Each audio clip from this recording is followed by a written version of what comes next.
Hello and welcome back, everyone, to day number 3 and top 8 of the Star City Games Modern Pioneer Invitational.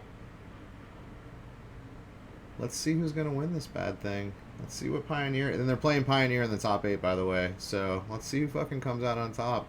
And then hopefully they give a little breakdown afterwards. I don't know if they will. But we can go on the site and check the deck lists after this is over. So we'll do that. Add that to the end of the video. But let's get into it. Let's fucking see. It's like we got Mono Green Devotion versus Is It in Soul? This in Soul deck's really cool. I like it. I kind of want to build it.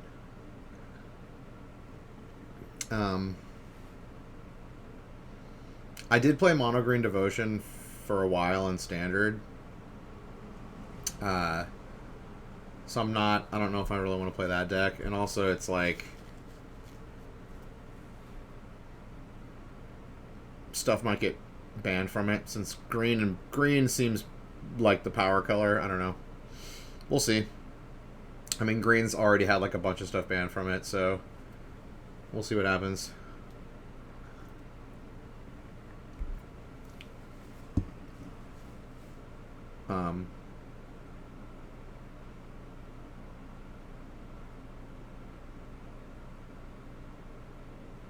Oko hasn't really been a big player in Pioneer, but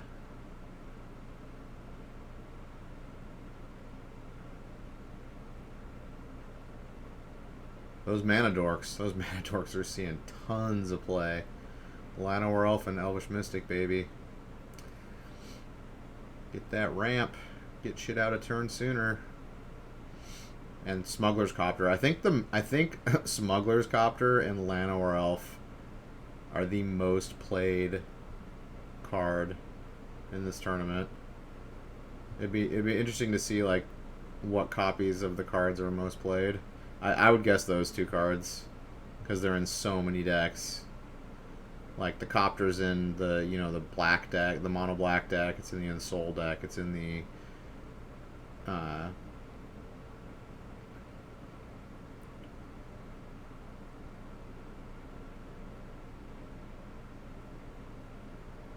red aggro decks. It's in a lot of decks. It's in like at least half the decks.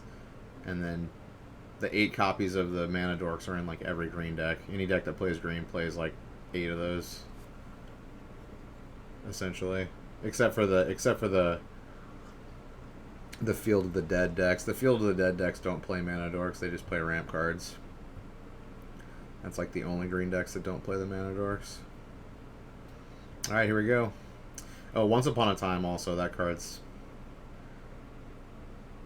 seen in most of the green decks too.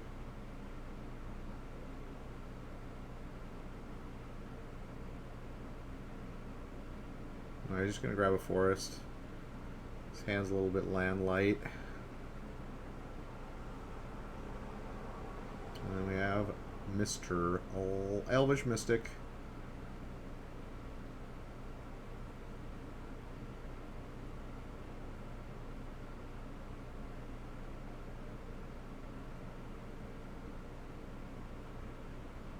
Ginger Brute getting in there. Nah, he's not going to block with Elvish Mystic. I'm sure Noah Walker would love for him to block. And Mana Gorger Hydra, actually this card's been in most of the green decks too.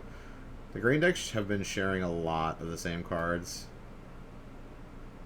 And Mana Gorger Hydra has essentially been just knocking off the other Mana Dorks too. And there's Smuggler Copter.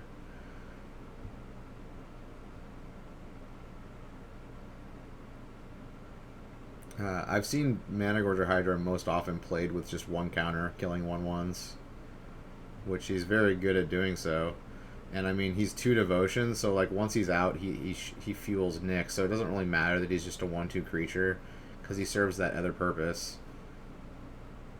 He's kind of a 3-for-1 in that respect. Like he kills one of their creatures, he provides 2 devotion, and he's a 1/2 creature.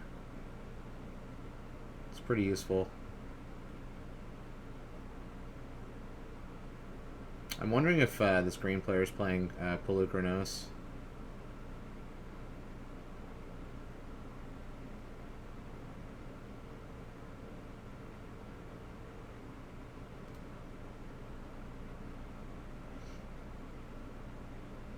Or if people are favoring Questing Beast over Pelucranos.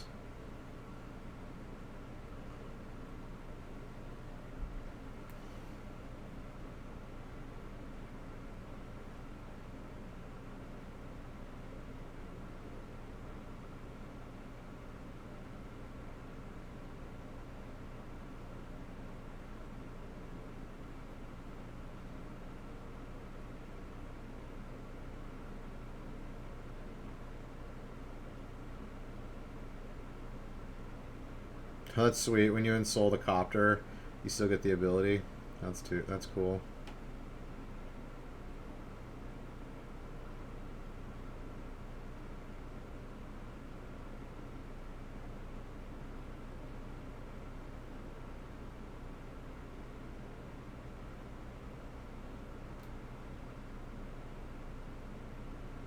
Yeah, a lot of these decks have been like, I have gigantic creatures, deal with them.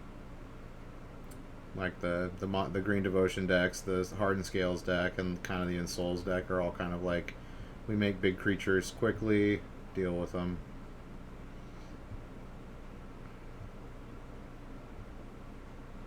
Which is why that mono black deck seems really good, but he just drew so bad in the last round. He flooded out both games pretty hard. And I think he mulliganed too.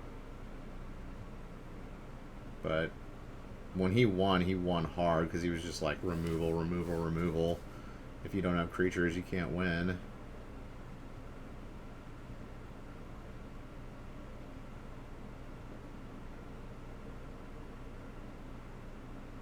Yeah, I think my favorite decks are the mono black and the Ensoul deck thus far.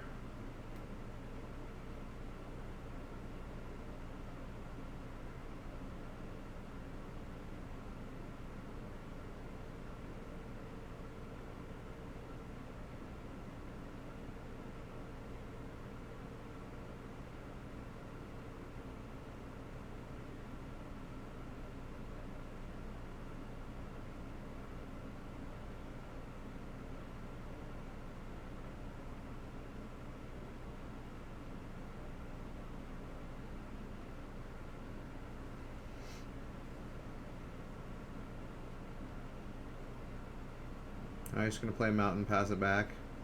He does have a 7/7 artifact creature at the moment. It's pretty much outclassing everything on his opponent's side. Although,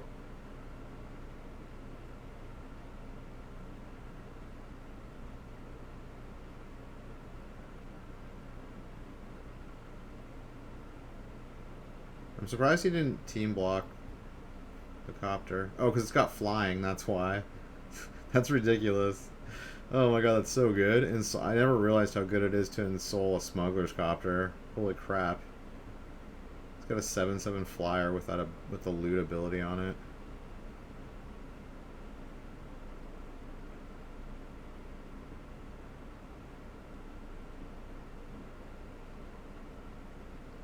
So he's got, what is that, 4, 5, 8, 10 damage? And then he can shoot him for 3? Oh, he's gonna win. Walking Ballista is a hell of a card. Yeah, that's 10 damage, bro. Now I can shoot you for the last 3.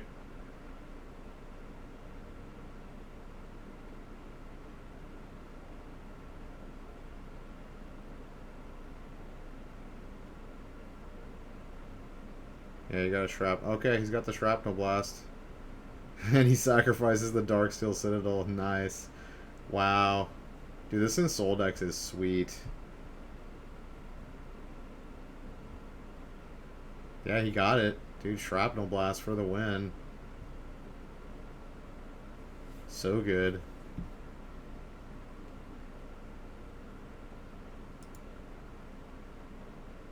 You see sideboard? Oh yeah, are they doing best of 5? They're not doing sideboard? I don't know.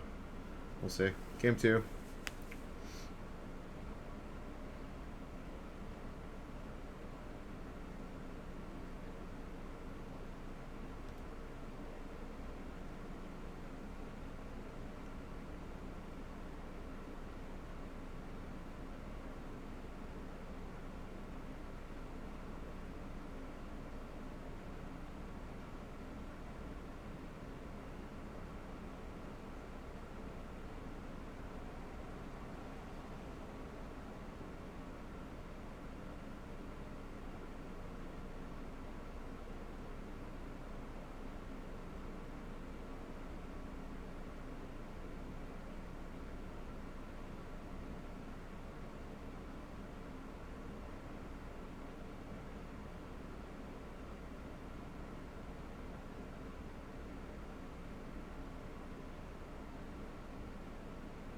I wonder how much smugglers copters are going for right now.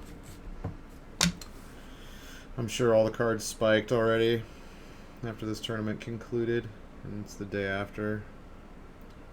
Let's look at smugglers copter. That's only $10. Well, it was like $1, so it did before Pioneer. It was like useless, worthless, basically. I remember I used to have 4 of them, and everyone got rid of them because they knew they were going to get banned, and the price bottomed out to like $1. They were like 25 or something when they were 20 to 25 when they were in standard, and like everyone was playing them. But everyone knew they were going to get banned, so that everyone got rid of them. And I luckily got rid of mine in time, but turns out $10 again. I think that's kind of the one of the cool things about Pioneer is, if you do want to play standard, and maybe you don't want to play modern, some of the cards hold value. Will continue holding value after they rotate out. I mean, only the best cards, but still, that's more cards than would have held value before. Like, percentage-wise, it would probably be like, I don't know, maybe like 5 to 10% of the cards will hold value.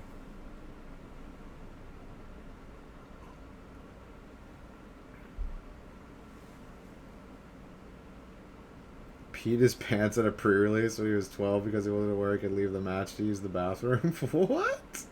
That's gotta be bullshit. That's gotta be bullshit. Is that for real? They gotta be busting his balls. Because you know, like, a bunch of them are friends. And not all those little, like, pieces of, like, information are accurate, because some of them are just made up. So that's probably made up.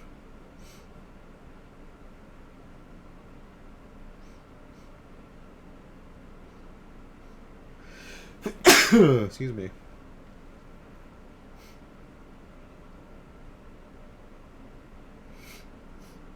Alright, mold of 5. Looks like he's keeping it.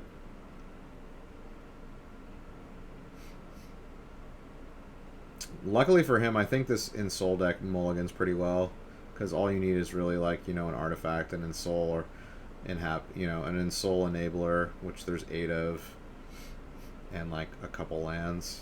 Like, that's easily done in a 5-card hand. And yeah, he's got Stone Coil and Ensol in hand, so I mean, that's a 6/6 trampler that he's gonna have turn 2. That's disgusting.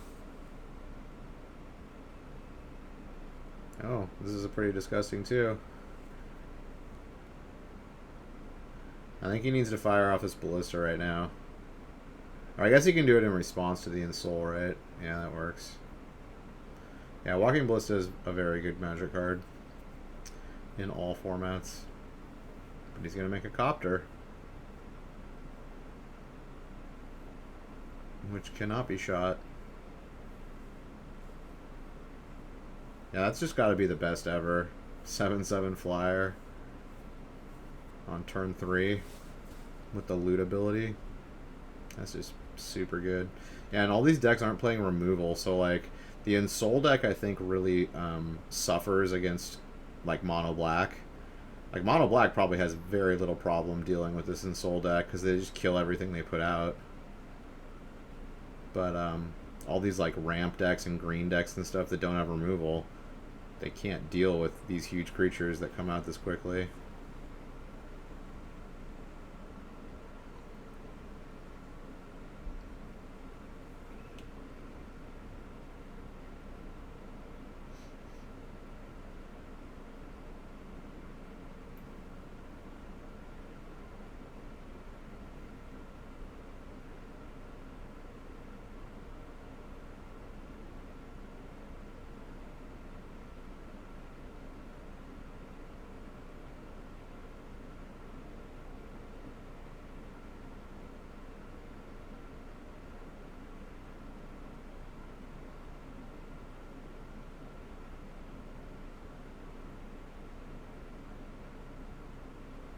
Alright, he chose to not Ensol the Copter because I think he sees that he's not going to win the race.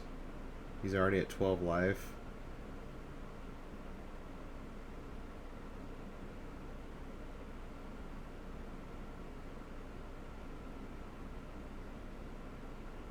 Looks like Nis is going to hit the table now.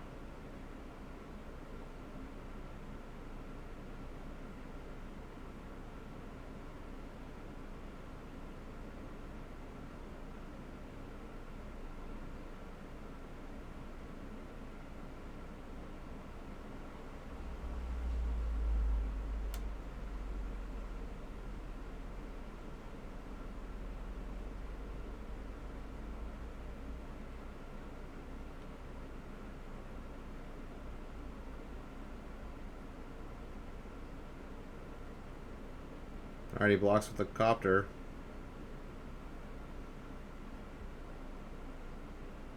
Yeah, he has to go after. Yeah, that's a 7-7, bud. That's not a 5-5.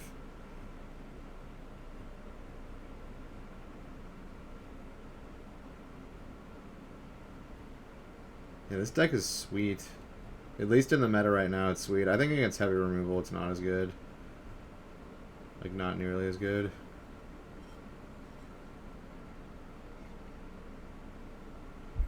And you get what? You get Thoughtseize, right?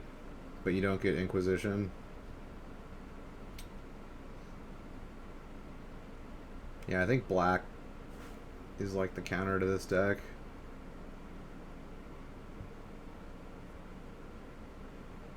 Yeah, you get Fatal Push, you get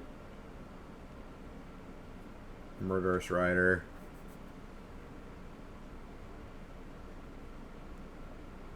You can even play Dismember if you want. You can play Dismember, right? Dismember's in, yeah. No, Dismember's too old. You can't play Dismember. There's none of the Phyrexian cards. But you get Fatal Push and Murderous Rider, which are pretty adequate for this format.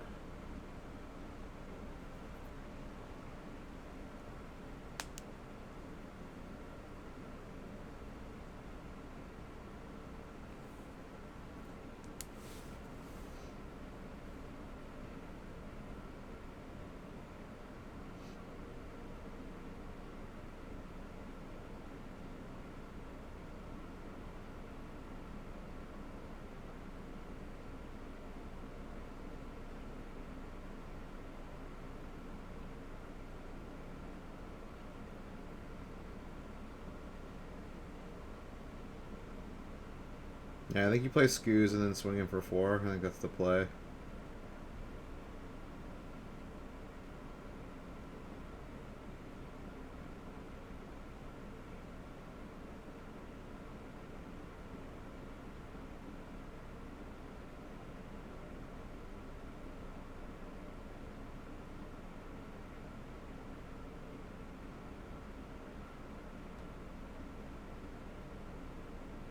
He's super deep in the tank.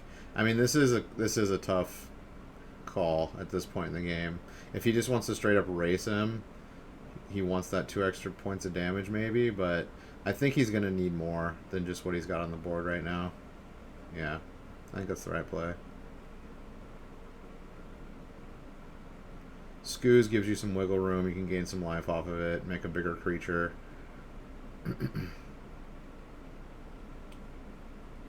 And Noah's only working with 2 land right now, so he's pretty limited on what he can do in 1 turn. He's limited to 1 spell basically.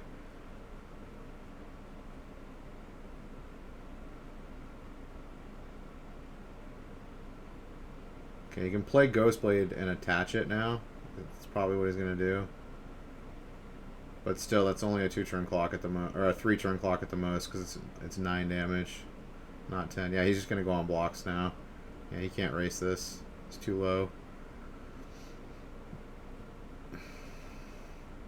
Now he can sit back on the Scavenging Ooze and make it bigger. I think he's got what? Oh, he's just got 1 creature in the graveyard. Yeah, they both just... Oh, no, there's 3 creatures in the graveyard. Okay. So he can make it a 5/5.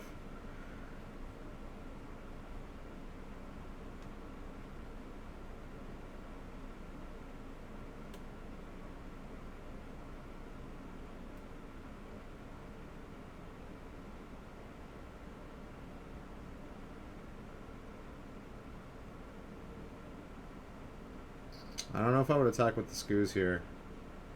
I guess he's just going to attack with everything. This might be the right move here. Yeah, he's gonna animate.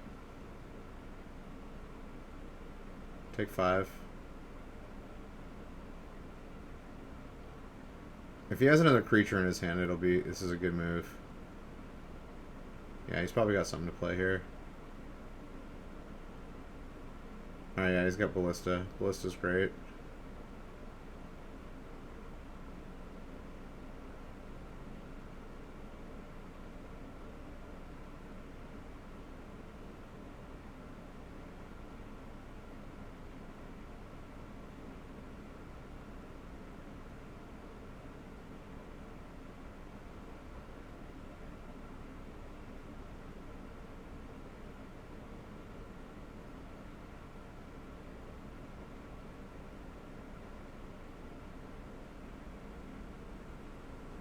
Okay, he pops the Mutavault. I think that was the right call. Yeah, he doesn't draw a land. Oh, he's got Wild Slash though. That was a great draw. That was the best draw he could have had.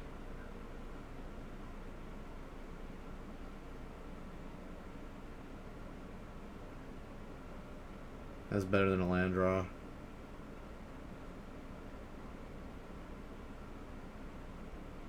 Because the rest of the cards in his hand are dead. He can't play them. And even if he drew a land, he would just be able to play a Ghostblade and equip it, which isn't really anything here.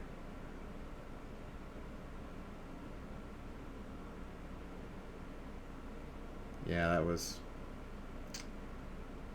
bad times. And that's... Unfortunately, that makes it so that the play that he made with the Ballista killing the Mutavault was actually a bad play at that point. Oh, he's at 1 life.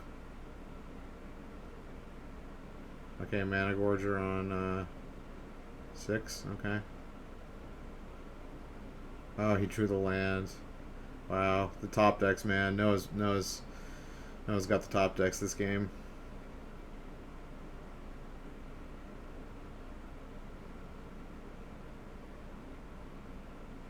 Ooh, Arcbow. That's good. So kill the Ensoul guy, right?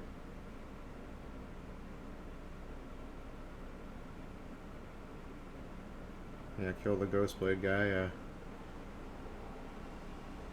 Okay, now Noah needs to draw what? What saves him here?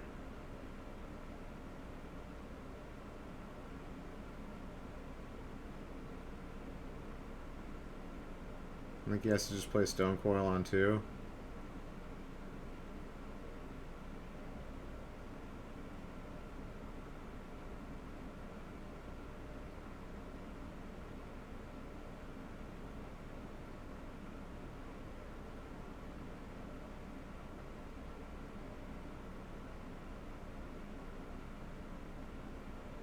Actually, I think he loses here because he can put both counters on the Hydra, and it's an 8/8 trample, so 1 trample will get through.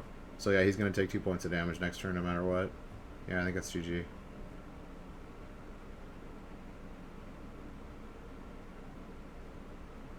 Well, now he's just dead on board. Like,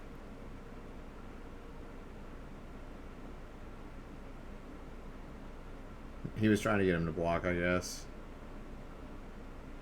Yeah. I guess he was just trying to bait out the block on the ginger brute. He was like, what? Okay. Alright, GG. Okay, yeah, they're doing best of 5. Alright, let's look at sideboard.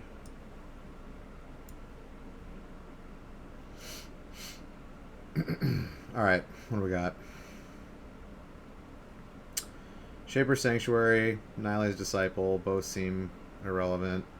Lifecrafter's Bestiary, that's a more for like a long game card drawing. Unravel the Ether. What does Unravel the Ether do? We already looked this up. Choose target artifact or enchantments on our shelves in their library. Oh yeah, this one's pretty good. So yeah, those are definitely going to come in, right? 2 Unravels.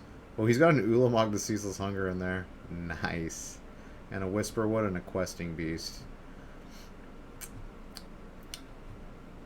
All of these cards... Wait, what's Nile's Disciple do? Let's look that up real quick. I think that's for... I think it gains you life. You gain life equal to your devotion in green. Yeah, yeah. So yeah, I don't know if that's actually worth putting in against this deck. Sometimes it is a life battle. He might put those in, actually. Because other than that, Unravel the Ether is like the only thing that I think is worth putting in. So yeah, maybe he brings in those 5. Because this deck can come out really fast and do a lot of damage quickly. These other cards that are for like longevity, like Whisperwood, Bestiary, and this is for removal, Shaper Sanctuary. Although he is going to board in more removal, so maybe he brings in like 1 Shaper Sanctuary. I'm not really sure. I've never really been a fan of this card. I know people tried it in Infect and like maybe another deck in Modern in the sideboard, but I don't really like it because you have to get it like turn 1 or 2, or it's like a useless card. So I think just the 3 Nylias and the 2 Unravels, and then Is It in Soul? Antiquities of War, that's a value card, so that's more for like, I guess, control matchups. The 3 roasts are going to definitely come in. Stubborn Denial seems bad because it's mostly a creature deck. I mean, you can Stubborn Denial the Planeswalkers. I don't know if he's going to bring them in for that. The 2 Blazing Volleys are good because he's playing the 8 mana dorks, and like oftentimes he'll put Ballista on 1, so that'll take care of those. Hangerback Walker seems decent. And Disdainful Stroke. Again, like, actually, Disdainful Stroke's good. I'd bring in Disdainful Stroke. I'd bring in 3 Roast, 2 Blazing Volley, Disdainful Stroke, and maybe a Hangerback Walker or 2. I don't know how many he's going to bring in. But the other stuff I don't think is worth. Alright, let's go to game number 3. First sideboard game. Ginger Brute.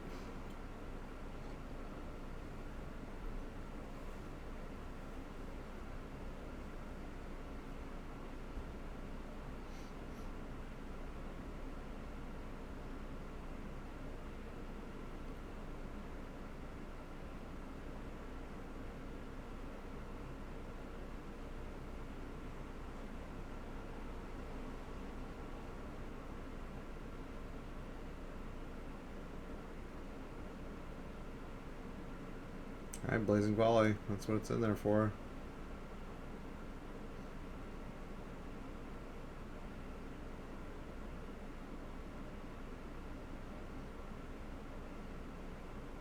And he's got the Rex Sage in hand, main deck.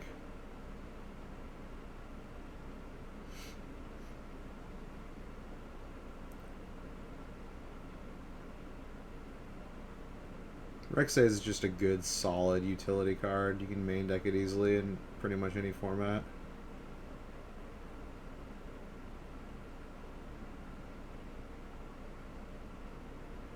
Alright, he's going to shoot the Ginger Brute in response to the Copter being played, so he cannot crew it.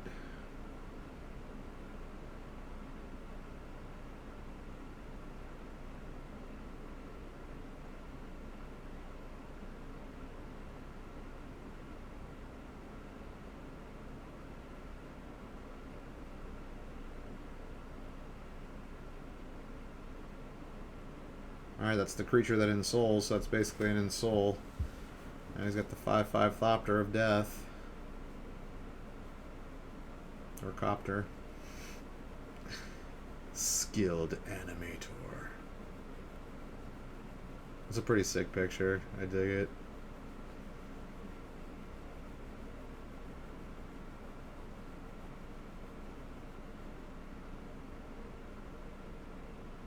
He plays Questing Beast after... Wait. Oh, he plays into the Ether. Okay. He's gonna save his Rex Sage.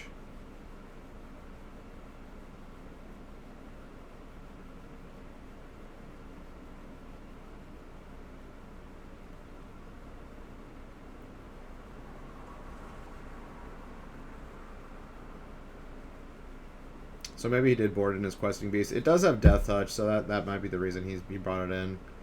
He can kill off one of the whatever big creature the Ensoul deck has.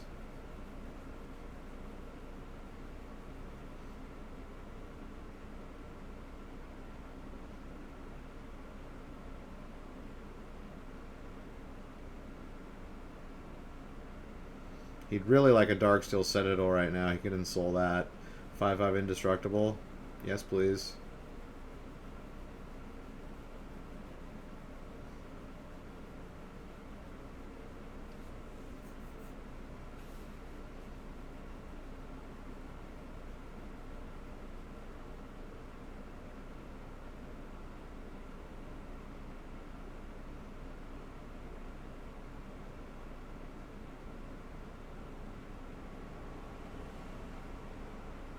He's got Garenbrig now. He can make 6 mana.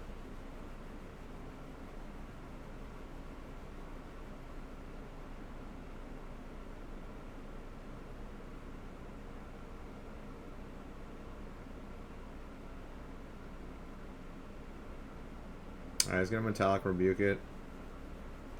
Yeah, you can't let him get any more cards on the board.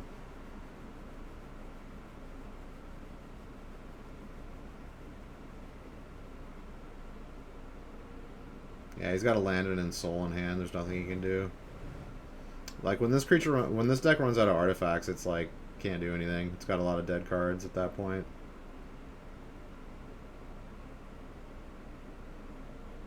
And he's flooding, so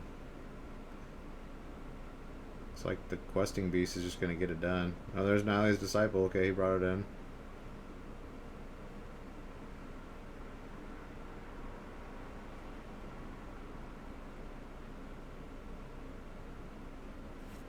Can't stop the Questing Beast.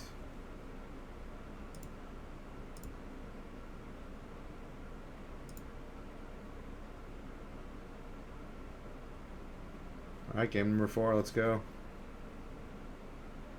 Match point for Adam Franzi. Is Mono Green gonna win this?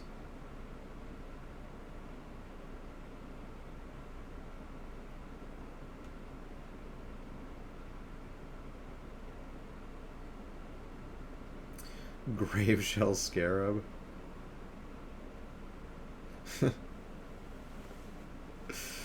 They were talking about that card apparently.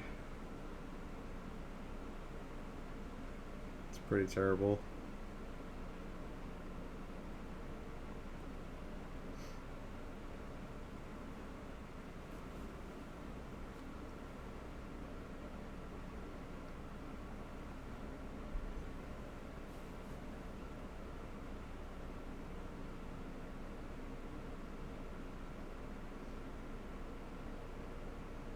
Alright, he roasts the Mana Dork. Probably a wise decision.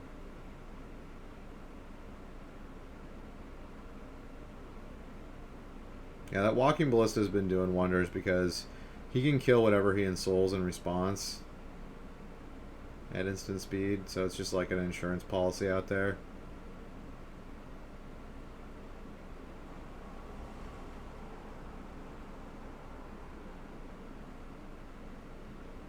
Yeah, looks like he doesn't have an Ensoul effect in his hand.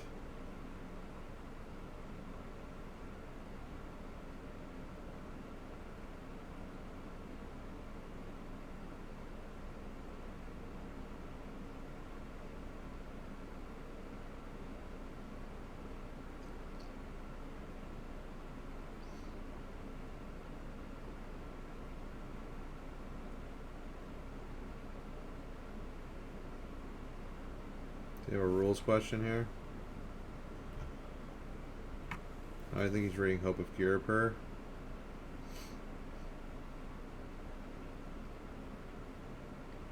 Maybe another card.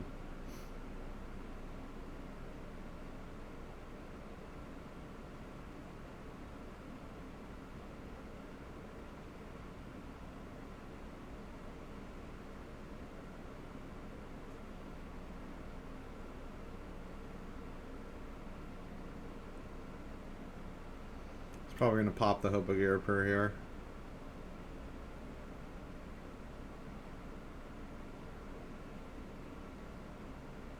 Yep.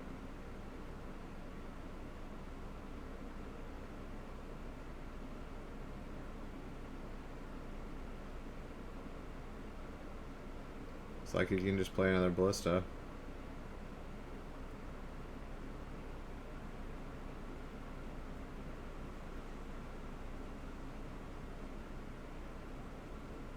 Already found Coiling Serpent. That's good.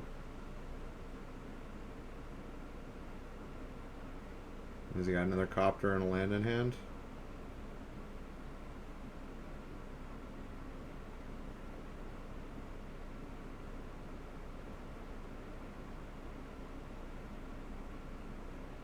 He loots the land away. Yeah, he's really trying to find an Ensoul card. Effect.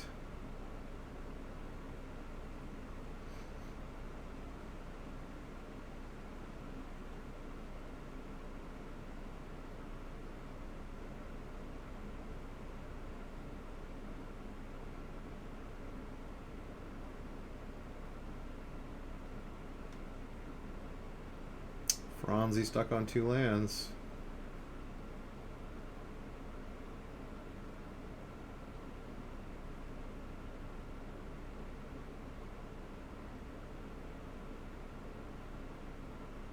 Alright, he's going to return to the ether, the copter. But he's got another copter.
Yeah, I don't think he can come back from here.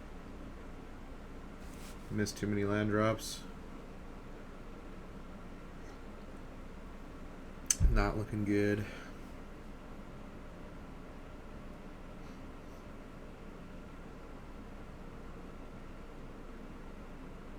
Yeah, he's got 2 Burning Tree Emissaries in his hand that he can't play. Feels bad.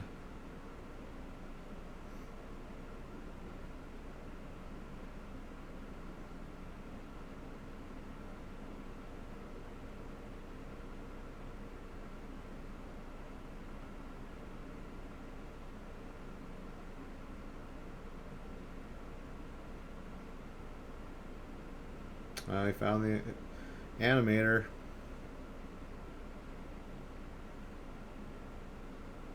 Swinging him for 11. Yeah, I think it's trample too.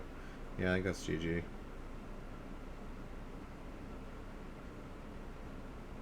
He didn't even draw another land. Feels bad. Alright, here we go. Final game. Llanowar Elf gets wild slashed.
deep in the tank.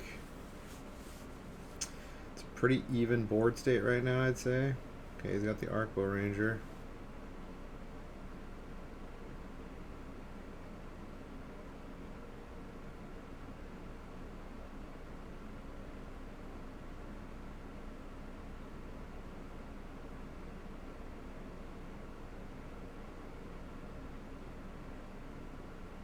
God, there's so many good things about ensouling a copter. You can't target the copter because it's not a creature until the soul artifact resolves. So by that time, it's a 5/5 creature. So it's a lot harder to kill.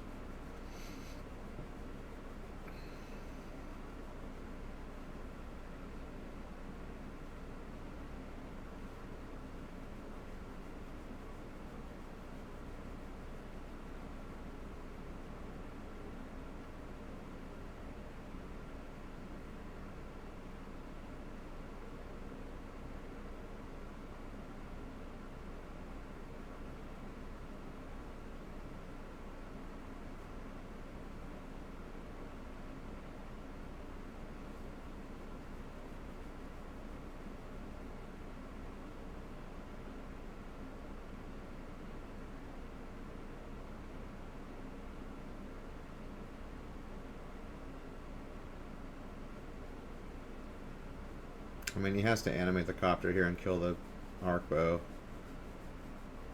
So just going to run away with the game.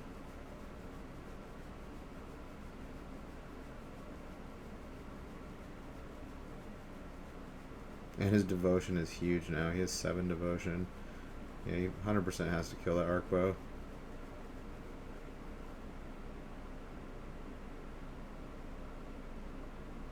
Whirler Rogue. Really? I wonder how many of those are in the deck. Probably only like 1 or 2.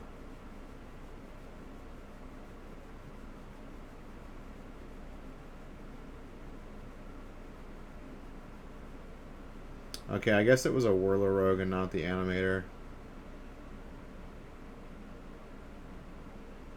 He would have just slammed the Animator if he had it.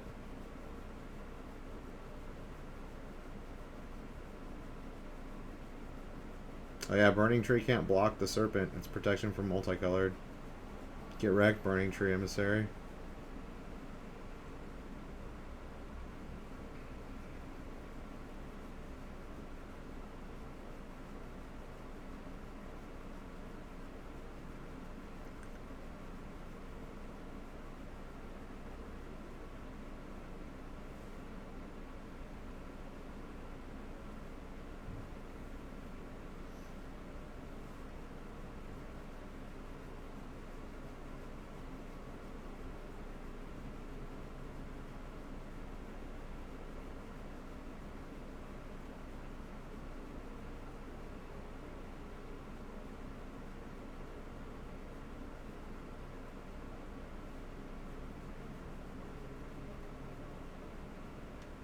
Alright, he's pondering if he wants to use the ballista to kill.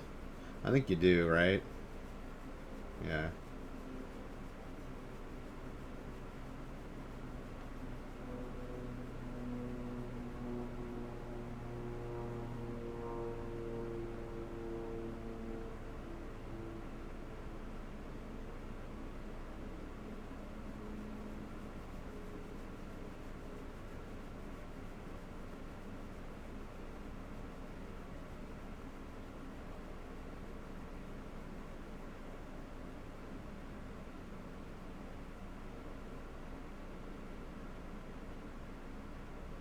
Ooh, Mana Gorger.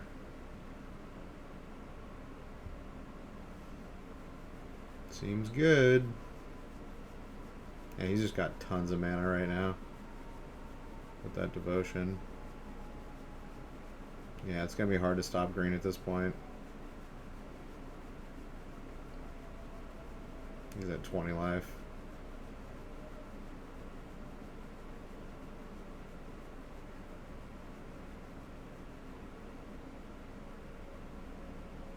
He just doesn't have any Ensoul effects. The deck definitely isn't as good unless you get those Ensoul effects.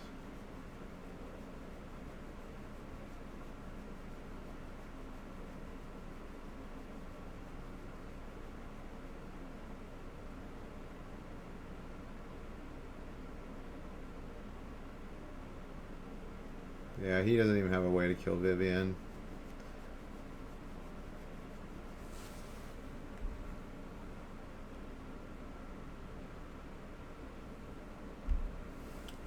I don't know what that red card in his hand is. Is that a tormenting voice?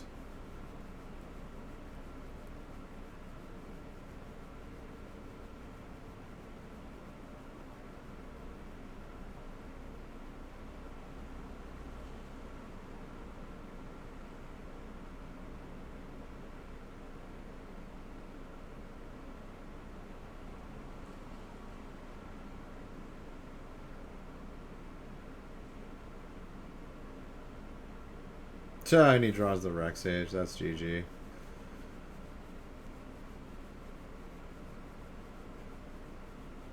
Oh, it's Shrapnel Blast in his hand. Okay.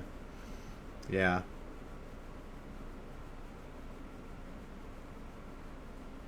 The Nykthos just, like, totally overpowered him that game. Being able to produce 7 mana off of it. He had to kill that arc bow the turn after it came out, or he was going down.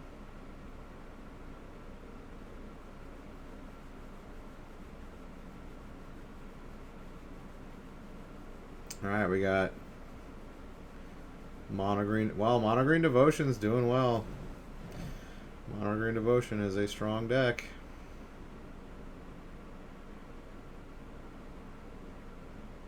Against Golgari Delirium. Have we seen this deck yet? Well, it's game number 5. So, all these games have been close. That's cool. Alright, here we go. Elvish Mystic.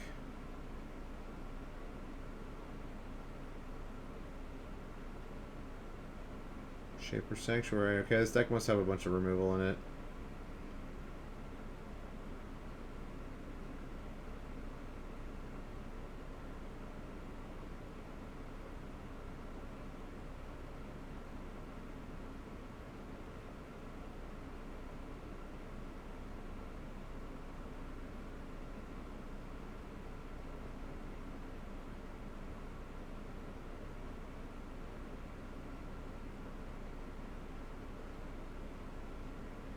Not looking good for Delirium. No turn 1 or turn 2 play.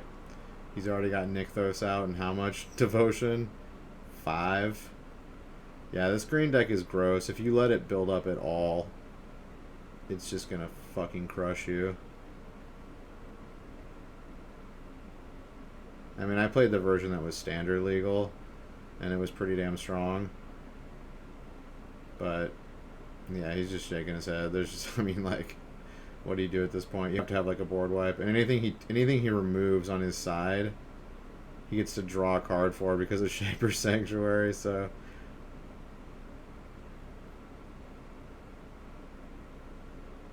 I think you just block here, you have to, yeah. Get rid of his Devotion.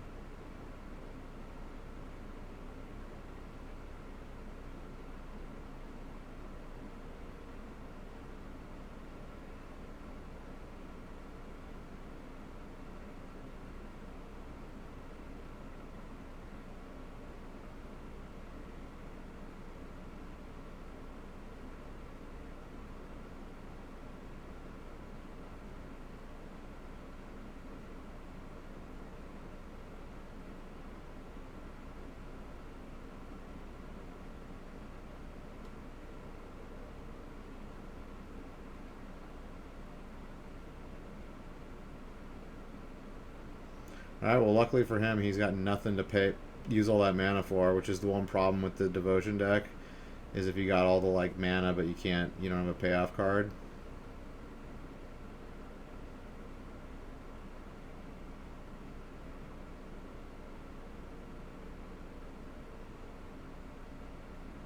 Looks like Golgari's not drawing lands, though. He kept a 2 Woodland Cemetery hand. That seems really bad. Ooh, Noxious Gearhulk. That's cool.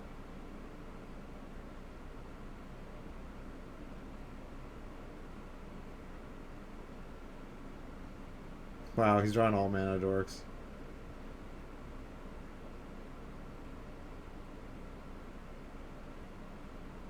I saw Kalidas in his hand. Looks like he didn't draw a land again. Yeah, this is just over. I would have 100% mulliganed that hand, honestly. I don't know why you would keep a 2 Woodland Cemetery hand. He was on 7 cards, so... I think he definitely mulliganed that.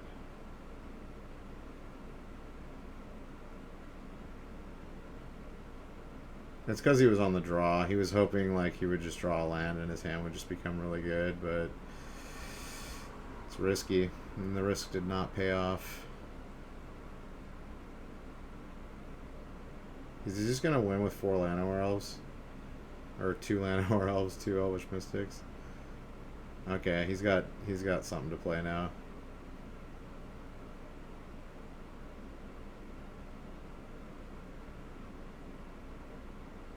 That's 6 mana.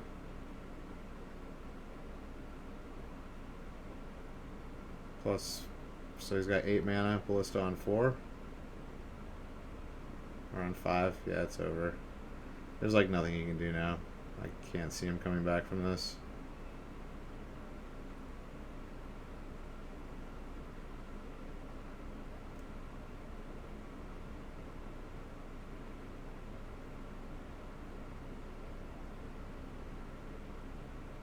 Oh yeah, he was producing 5 with Nykthos because of the Shaper Sanctuary, not 4.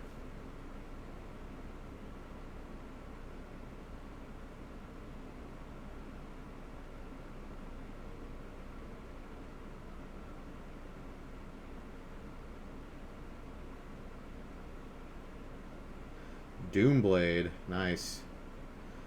It's a good removal.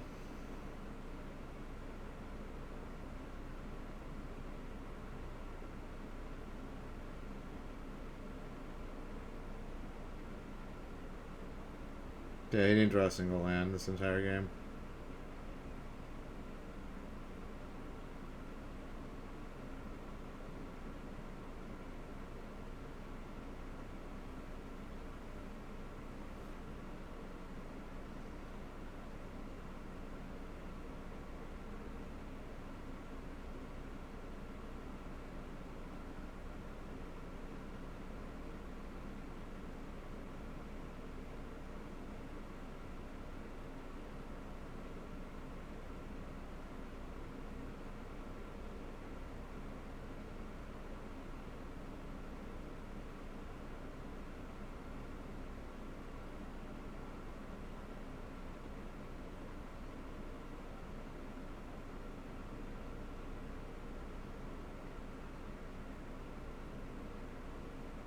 Dude, he had Liliana. Dude, he had Rex Sage to kill the Shaper Sanctuary, and Liliana the Last Hope to just bump off all those guys. Yeah, he just needed to draw 1 land. But I think he should have mulled that hand, to be honest. I would have mulled that hand. If you're on 7, I think you mull that hand. If you're maybe on 6, maybe you don't mull it, but 7, I think you mull that hand 100%. And I'm not just saying that because it didn't work out for him. I think I would have mulled that hand. I mean, both of his lands come into play tap if he doesn't have a swamp or a forest, so that just is terrible. If he doesn't draw a swamp or a forest, like, he's just really far behind. And against a ramp deck, not where you want to be. Alright, Mono Black Aggro versus Bant Ramp. I love that this guy's in the... Oh yeah, this guy had the best record out of, like, anyone. He's, like, the first seed, and he's playing the Mono Black deck. There's Smuggler's Copter. Oh wait, is that Nightwatch Lookout? Wait. Is that the guy that attacks and he drains you for 1? Oh yeah, this is when he taps, they lose a life and you gain a life. So when he pilots Smuggler's Copter, they get drained for 1, and then you get attacked with Smuggler's Copter. You could play this in the limited. They both came out of the same set. They're both out of Aether Revolt. So I actually played against someone who had this combo in a limited deck. And it was just like, I ended up beating him somehow. Like, my deck was just way better than his, but like, he had that combo, the Night Market Lookout. Yeah. With Smuggler's Copter. That's a good combo. It's a good little combo.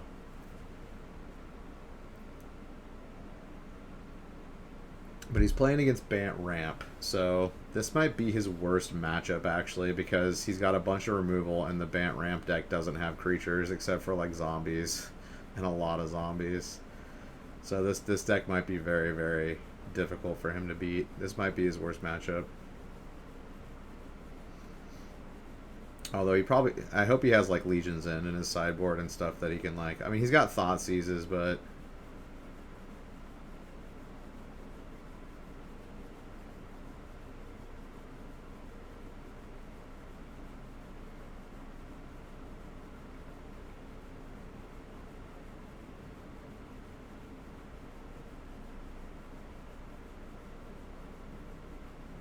yeah, that thing has reach.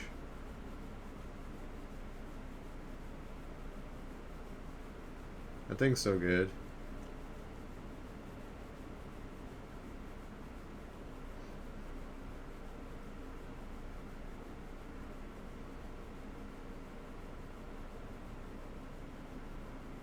Alright, he's got a pretty formidable board.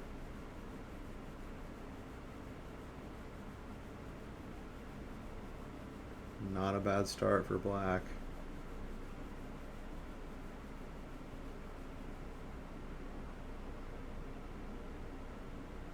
Oh, there's Supreme Verdict. Now he's got nothing. Yeah, this matchup seems really bad for black. Like, incredibly bad. I mean, he can get the Scrap Heap Scrounger back, which is cool, but he just... The ramp player just bought himself so much time. Well, he does have a 1-drop in hand. Well, we'll see what happens. We'll see what happens. He's going to get him with the Copter here.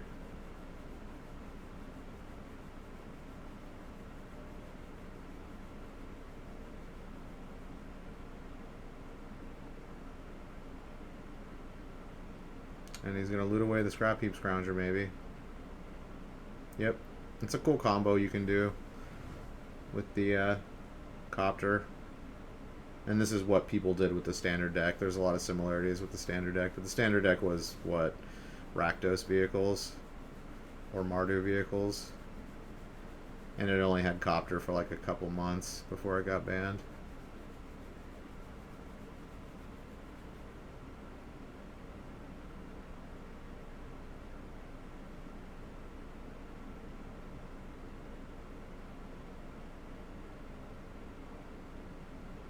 Yeah, he's going to be able to get both Scrap Heap Scroungers back.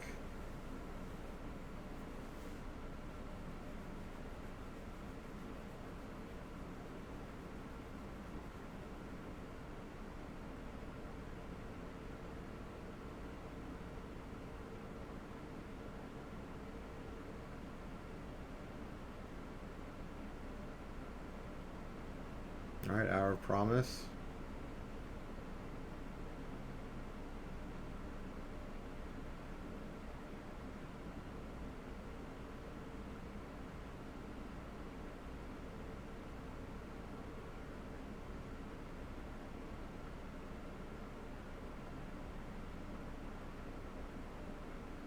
Alright, he's not going to get any zombies yet. He still only has 6 land types.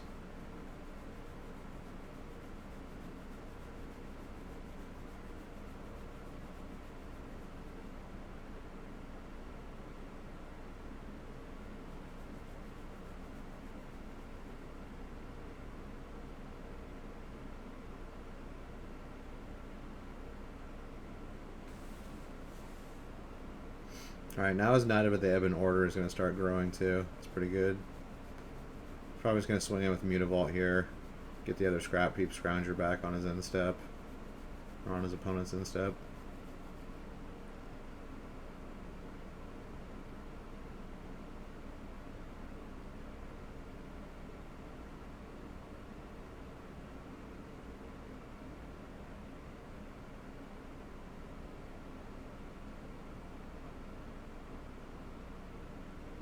I think that was the wrong play.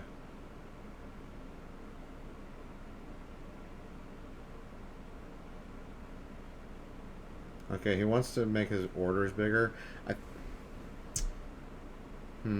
Okay, I guess that's what, 4, 7. That's 10 damage.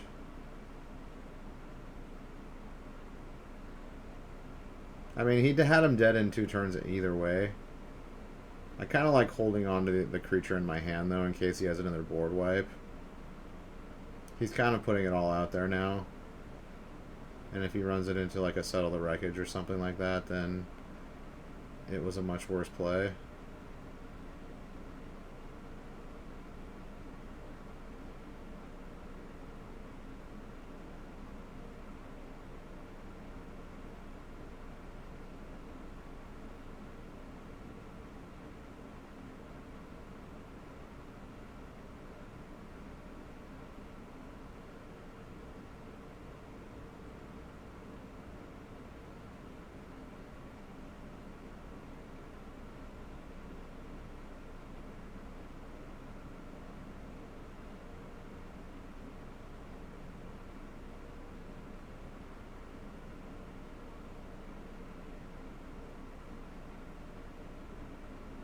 And also, yeah, he ran that into. He knew he had a blast zone too.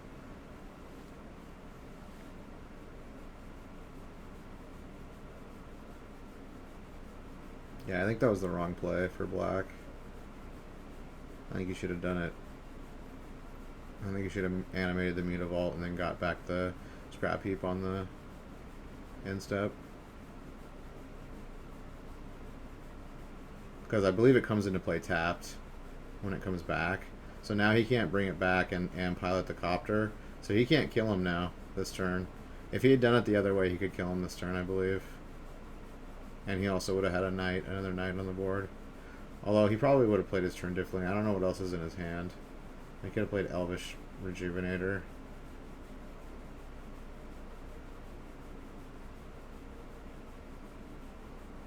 Okay, Scrap Heap comes back with... Does it come back tapped?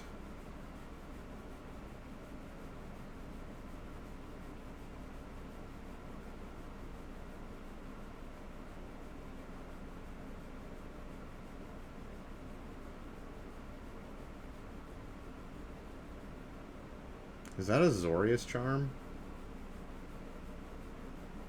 Oh my god, it is. Nice. Oh, okay, Scrap Heap doesn't come back tapped. Okay. His way was fine then, I guess. But he still did get 2 for 1. With the Knights.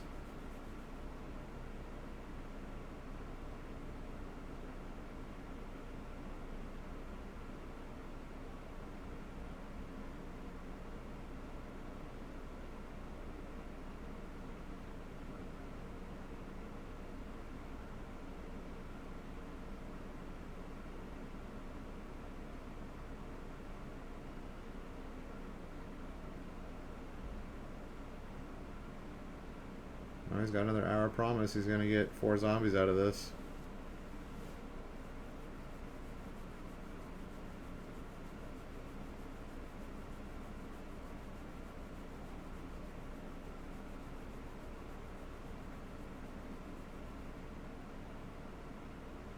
A gray merchant right now would be pretty good. I wonder if Mono Black Devotion is any good. I'm sure people have tried it. Maybe it's not great. But that Pack Rat deck was so good when it was in Standard. And then you just get to replace a lot of stuff with just better cards. You get Fatal Push and Murderous Rider instead of like Hero's Downfall. Murderous Rider is just better.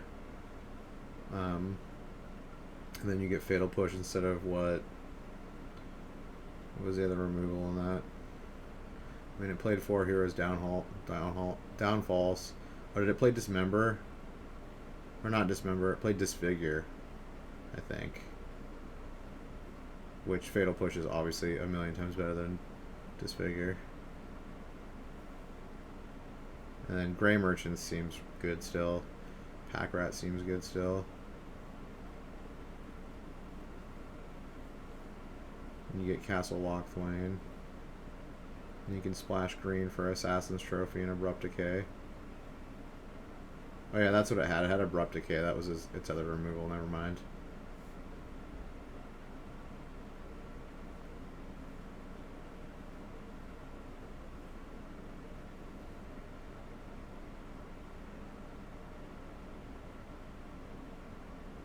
Alright, he He had another copter in his hand. Nice.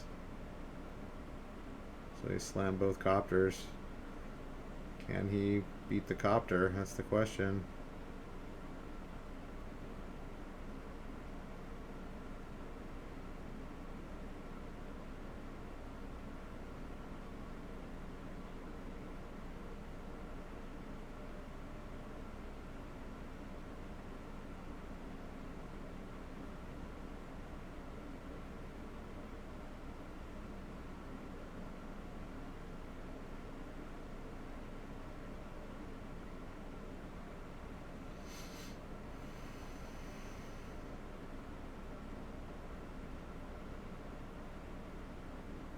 Nah, he's just dead. Copter's gonna get it done.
Why did he go through all those steps and then scoop? Bro, after you cycled that card, the game was over.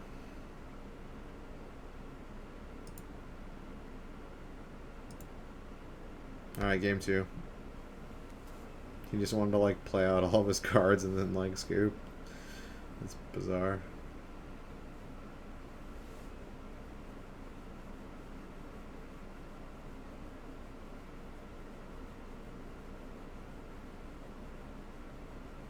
Alright, both mold to 6. Both look like keepable hands.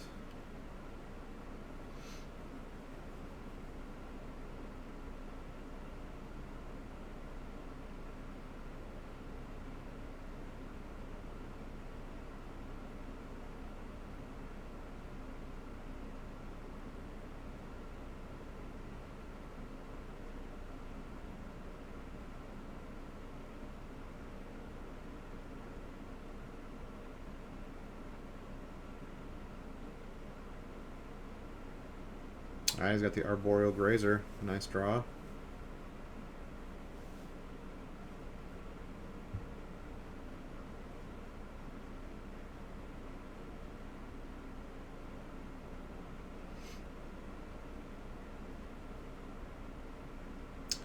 Throws down the copter.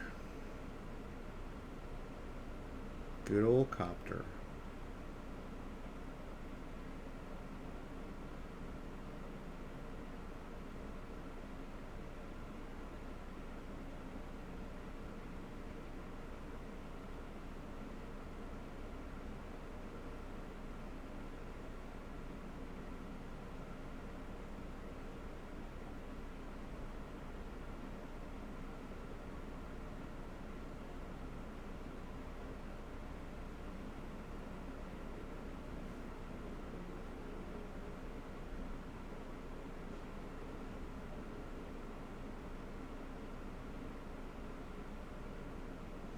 Thoughtseize was a good draw.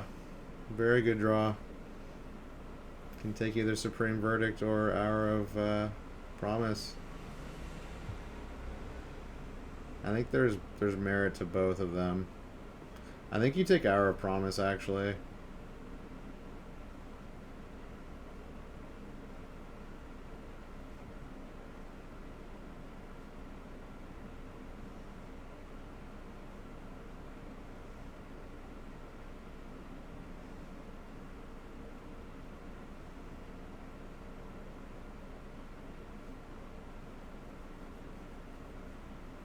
Yeah, I think I'm taking Hour of Promise here. Yep. I mean, he can play around the Supreme Verdict now. I mean, he doesn't lose the Smuggler's Copter, so...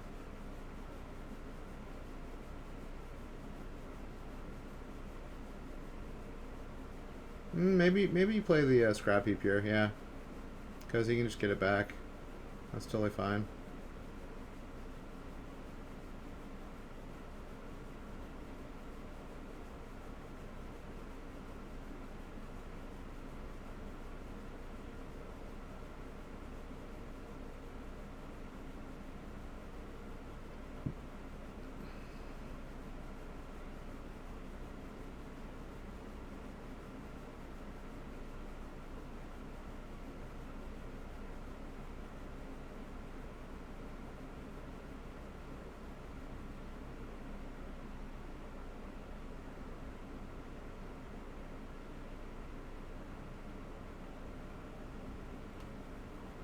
Yeah, he's probably just going to Verdict on his turn.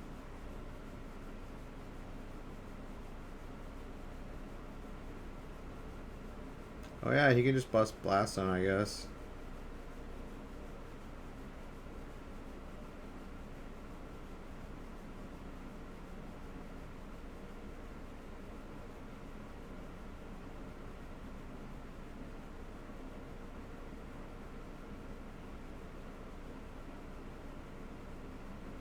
This black deck's really good. And Smuggler's Copter is like a big part of that. Smuggler's Copter is a fucking great card. I think it's just a little bit too good, maybe. I mean, it certainly was too good for Standard. Too versatile.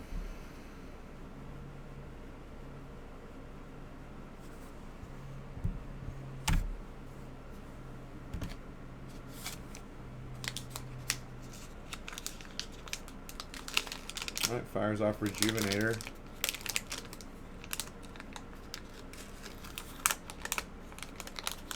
I think you take the Fuel of Ruin. We're not Fuel of Ruin. Field of the Dead here.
Maybe drew another Supreme Verdict. That's pretty good. Oh no, he never used it. Duh.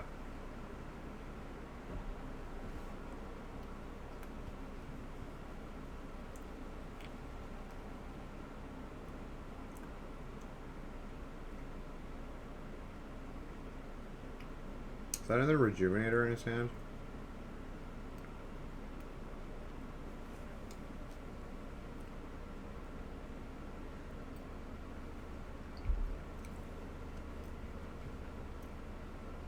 No, it looks like two Growth Spirals.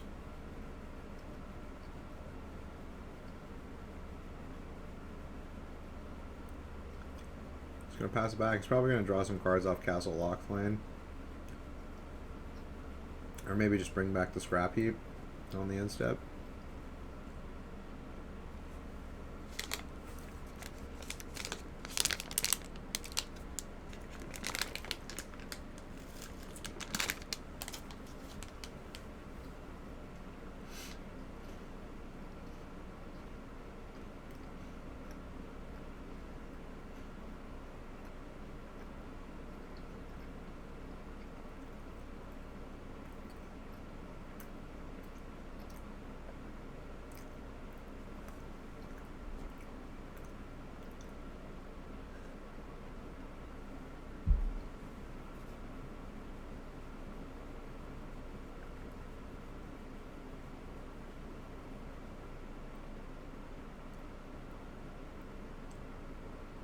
Yeah, I think I would have fired off Growth Spiral on my turn.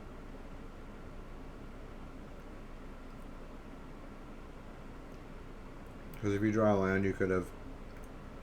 Or if you drew a blue land, you could have played the other Growth Spiral. Possibly. It's a small chance, but still possible. Yeah, he's not drawing lands. He really needs to draw a land here. The ramp deck. Or he's going to just get whittled down.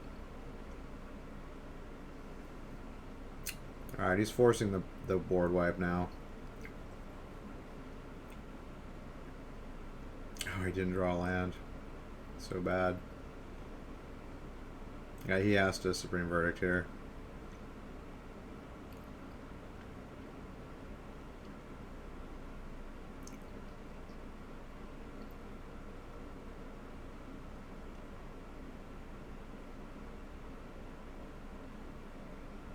Oh, those Scrap Heap Scroungers, they just keep coming back.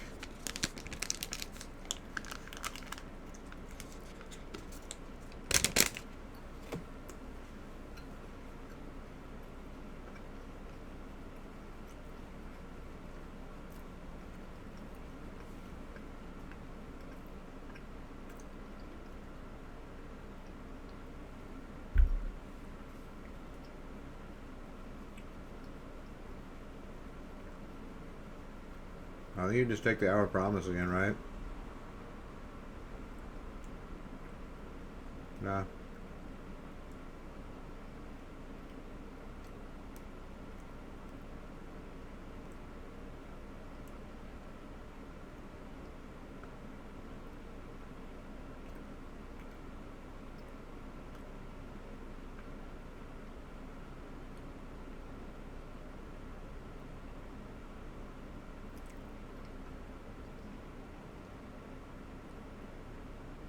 Yeah, he's just got a bunch of recursion creatures.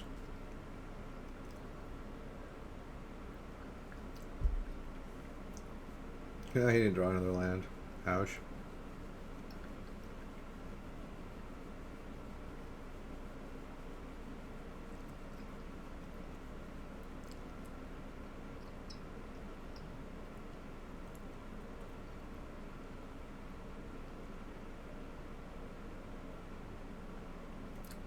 I guess he has to Supreme Verdict again. I could play Arbor, I guess. Yeah, you just lose, though. You should have played Supreme Verdict there. And he should be main phase. Oh, he's got the Azorius Charm. Okay.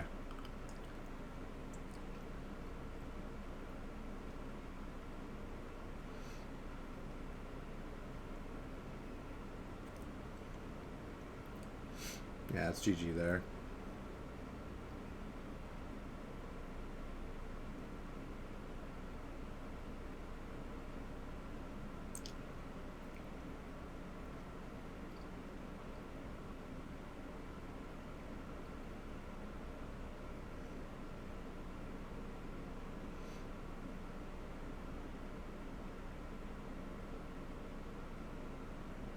You drew the land finally. Too little, too late. Yeah, this mono black deck is really cool. Although he did get land screwed, but... Alright, let's go to sideboard. What do we got? Noxious Grasp doesn't seem good. Leyline of the Void doesn't seem good. Legion's End, not so good. Collective Brutality, that's good. Bring that in, bring those two in. Duress, also bring that in. I think those three cards just come in. Kalitas, also not great. Yeah, I think just the two Collective and the Duress to just mess with his hand. And then Bant Ramp's going to bring in what? 2 Tireless Tracker, I like that. Actually, yeah, 2 Tireless Tracker because he's going to board out a bunch. He's going to board out at least 3 removal. Probably 3 Fatal Pushes. So yeah, I like the Tireless Trackers. I like the Rest in Peace, so he can't keep recurring his creatures.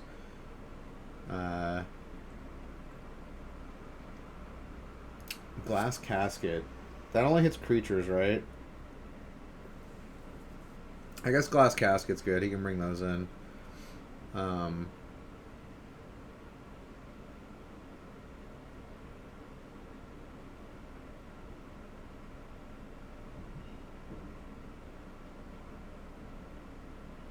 I like Lyra Dawnbringer. Night of Autumn seems good. Return to Nature. Artifact Destruction. Those copters are pretty threatening. Maybe you put in Return to Nature also.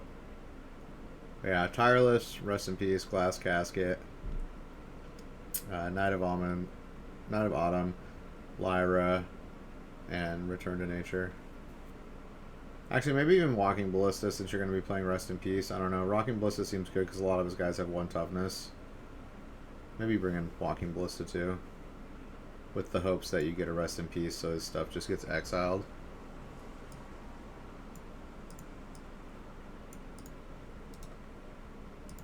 Alright, game number 3. I'm going to go pee real quick.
Alright, back just in time. Game 3. Looks like we had a mold of 6 on the ramp side. And a mold of 6 on the mono black side. Alright.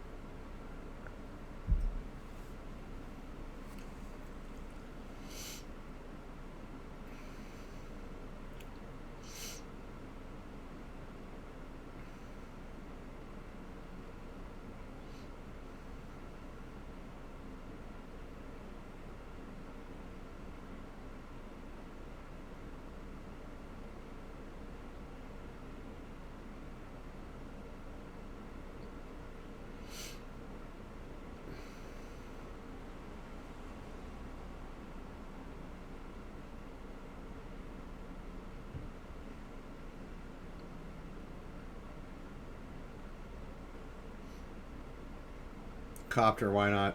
I think he had the same play all 3 games. He had turn 1 Night Market Lookout, turn 2 Smuggler's Copter, all 3 games. Pretty good. Pretty good. Well, what is that? Oh, it's Rest in Peace? Oh, is that from Jace's, or from Gideon's spellbook? Is that Gideon's spellbook right there? I've never seen that before. That's pretty cool. Is it like a statue of Gideon? Because Gideon died. Gideon died. Gideon died in the storyline, didn't he? He got murked by Nicol Bolas, right? During the Amonkhet, like, invasion. Dude, rest in peace, Gideon. Bro. Bro. Bro. Statue to Gideon. My man. Got wrecked. Harsh. Why is it always the white planeswalkers that get fucking taken out? Got Elspeth got fucking cut down. Gideon.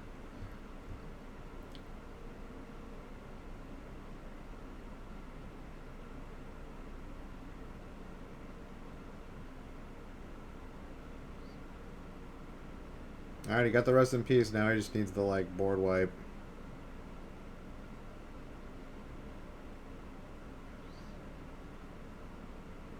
Oh, he has the other rest in peace in hand. That's the worst. Feels fucking bad, yo. Alright, he's got the,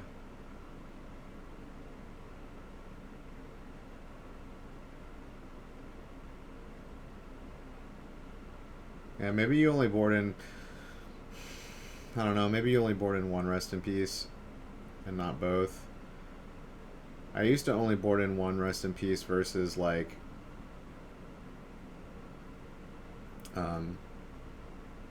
Azorius Control, because they would play like some delve, they'd play like a few delve spells and like snapcasters, but you don't ever want to draw like a second rest in peace. You don't want a dead card, but cool if you draw your one rest in peace, it's cool. But maybe this situation only calls for boarding in one, so this doesn't happen.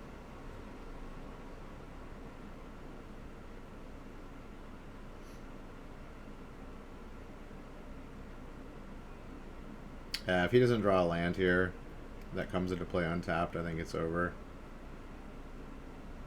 He has got to wipe the board right now.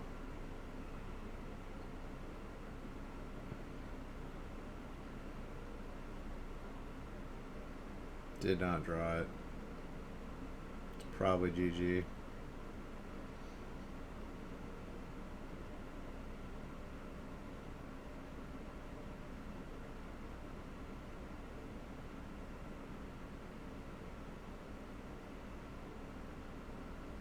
I think actually, man, he could have played Knight of Autumn and gained 4. Blocked the 2-1. He still would have taken 4, 7, 9. And he would have gone to 2, but yeah, it would have been over after that. He would have been able to attack him with the Thopter again. Bummer. He got 3-0'd. By Black, dude. I thought Black would suffer against this deck. I think he got some bad draws, though, to be honest. His deck did not perform very well. And the Black deck did get Thoughtseize, like, at the opportune time, like, most of the time, to break up, like, what he was doing. Alright, dude, Gruul Aggro made it to top 8. Sick, dude. I want to see this deck. We only got to see it a little bit in the Time Walk match. And then Hardened Scales, of course. Hardened Scales, very good. I think this mono black deck might be the deck right now for the meta. It seems like it's got good matchups against everything. And although I feel like it's got a worse matchup against these against like the Field of the Dead ramp decks, as you can see, it can still beat it 3-0. Excuse me.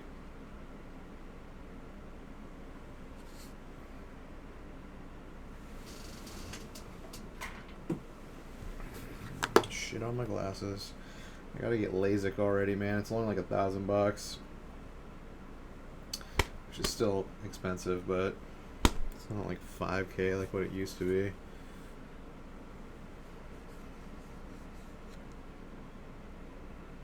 I'm still afraid though. What if they fuck your vision up, dude? There's like 1 in 1,000 cases or some shit, like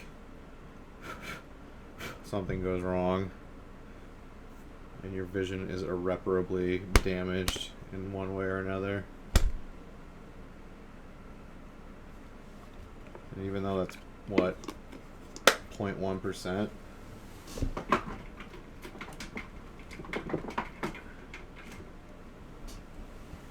I don't want to be part of that 1.1%, yo, because that's like a serious life game changer. Vision is like so important.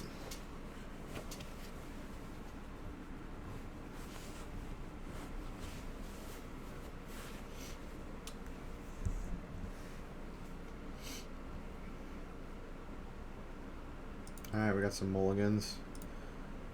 Alright, here we go. We got turn 1. Call in the 1/1 peasant off of Lovestruck Beast, and then turn 2 Smuggler's Copter. There he is again. Looks like we got 3 decks in the top 8 so far playing 4 Smuggler's Copters.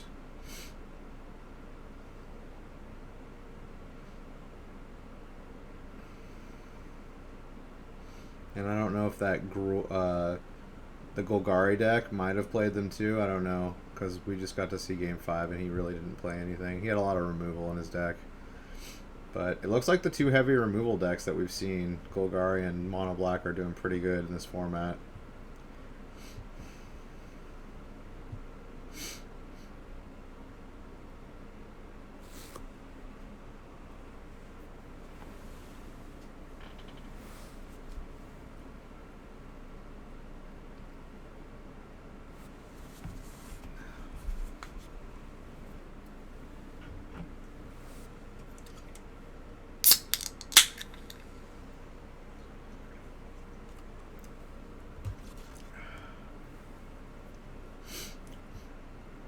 Alright, Hardened Scales also splashes black for some cards, including removal.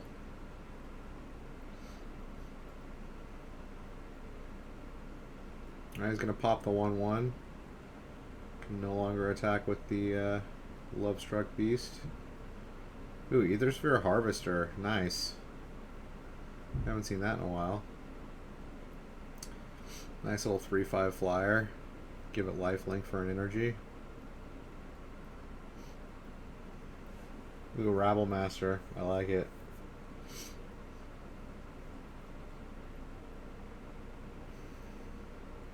He's got the Glory Blingers. Glory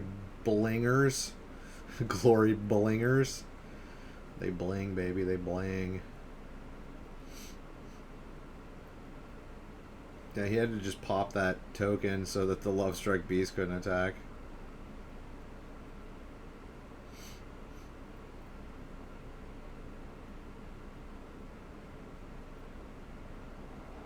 Alright, drew that land that he needed so he could kill the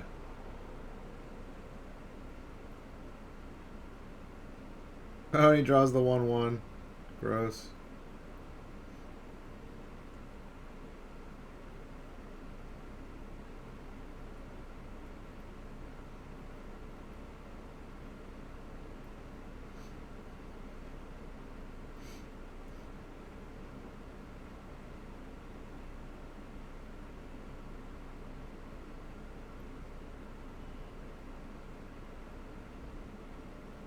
Was that 2 Glory Blingers? And a Questing Beast? 2 Questing Beasts?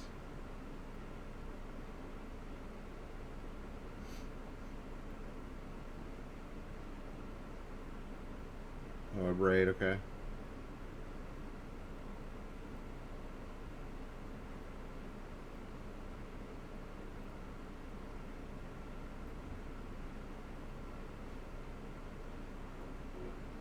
Finds the land. Mr. Questing Beast. GG. Game number 5. A lot of these games have been going to 5 except for that black. Mono Black versus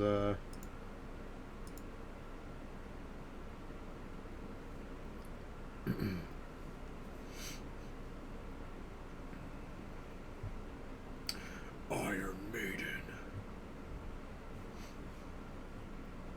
Except for the Mono Black versus the Ramp deck. These have all gone to 5.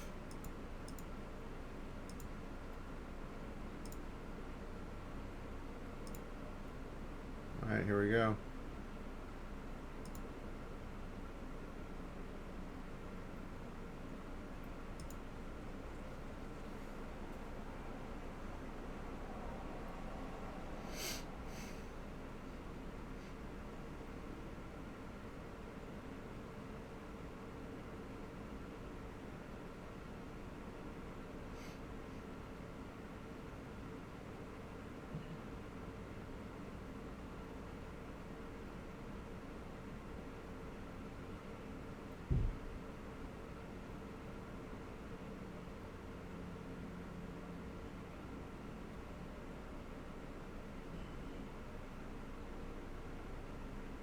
Wow, that was a mold of 4. Ouch. Oh, double hardened scales online. Seems real good for him.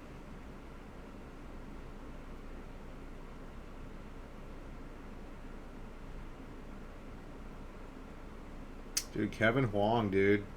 Fucking fast player. Like it. Dig it. Respect it. Love it. Whew, Ballista on 3. Gross.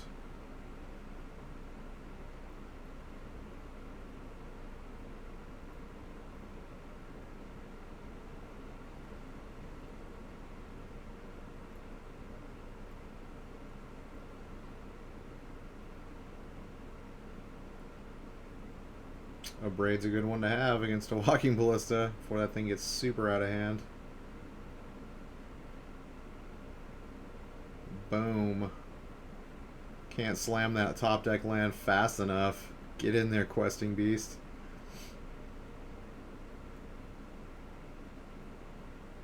Is that a Gruul Spellbreaker?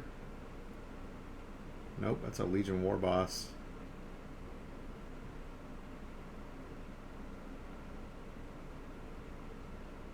Ooh, he's playing Embercleave? Fuck yeah, dude. That card's awesome. Embercleave. Alright, Winding Constrictor. Okay, so he gets 3 additional counters now for any counter. If he top decks anything that requires counters, or that gives counters, it's going to be devastating.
Fatal push that copter.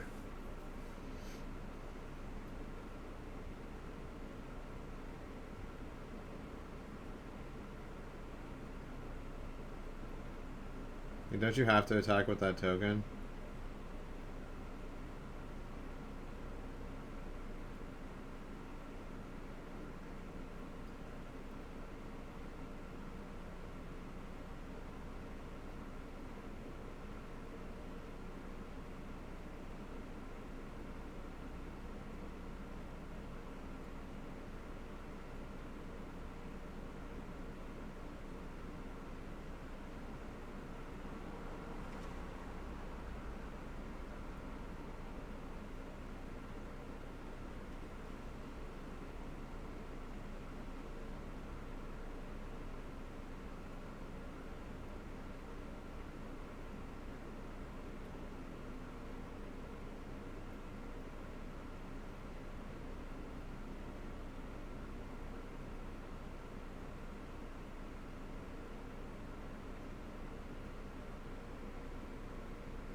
Oh, that's a gigantic hangerback walker.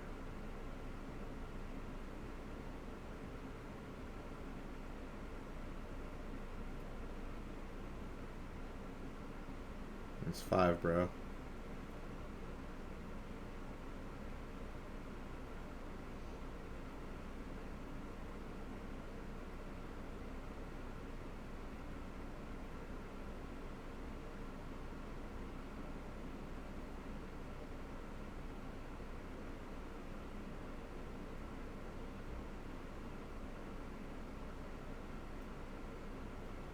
Ethersphere Harvester, not bad. Not bad at all.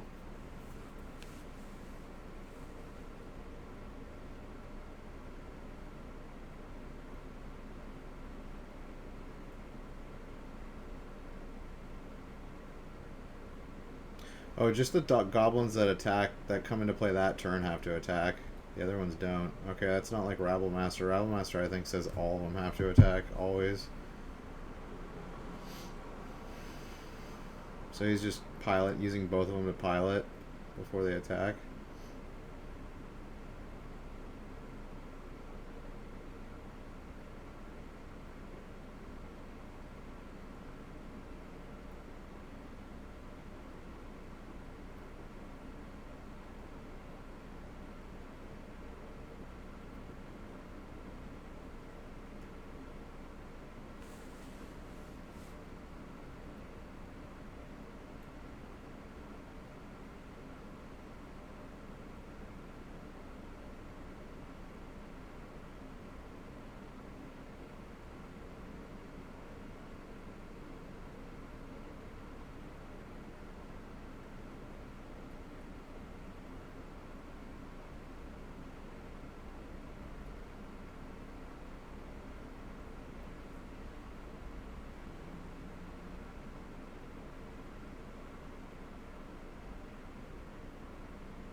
Ember Cleave. Bro. Dude, he's gonna gain 8. Deal 8. Damn.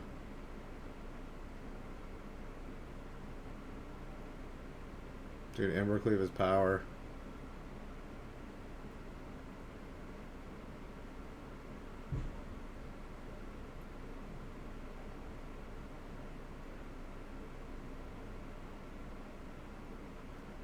Wow, he gets it at 1 from Ember Cleave, dude. Ethersphere Harvester, man. Ethersphere fucking Harvester. Get there.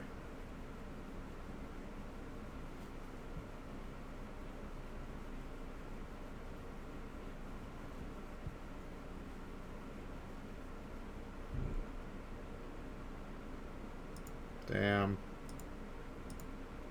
The lifelink, baby. Alright, what do we got left? Mono black versus Girl Aggro and mono green versus mono green. Okay, please let us watch this one. I do not want to watch the mono green v mono green. If we, oh, maybe they're going to show all of them, probably. I'm guessing. Alright, here we go. Semifinals. Alright, turn 1 elf into turn 1 elf into Burning Emissary. Burning Tree Emissary. Ballista the elf down.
Alright, he decides to Voracious Hydra the Burning Tree, take away 2 of his devotion.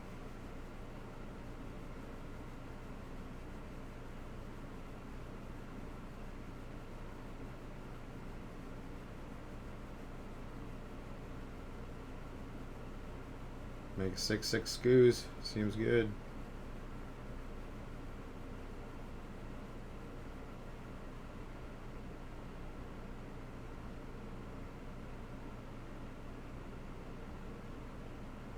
He had some wacky land activations here. They're like, wait, what'd you do there, buddy? What'd you do? How'd you have all that mana? Castle Garenbrig, bitch. Makes 6. Yeah, you can only cast creatures or activate abilities of creatures, but still. Basically 2 for 1 right there. 2 mana for 1 land.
Yeah, everyone's all running the same list with the same sideboards.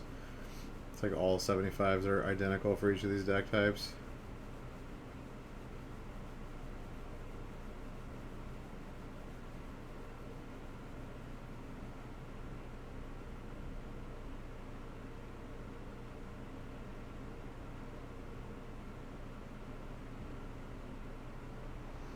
Has to sacrifice 2 creatures, but now he's going to eat them all. Make that scoos bigger.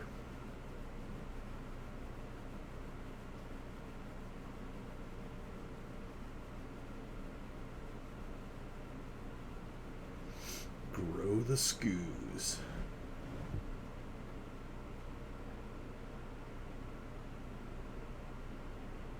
8/8 scoos. Can you get the job done, buddy?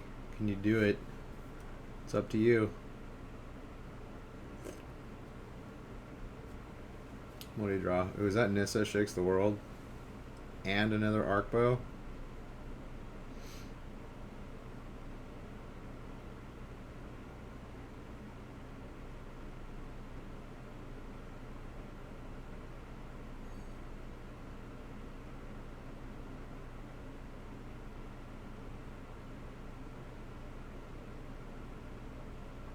You're supposed to attack first, dum-dum.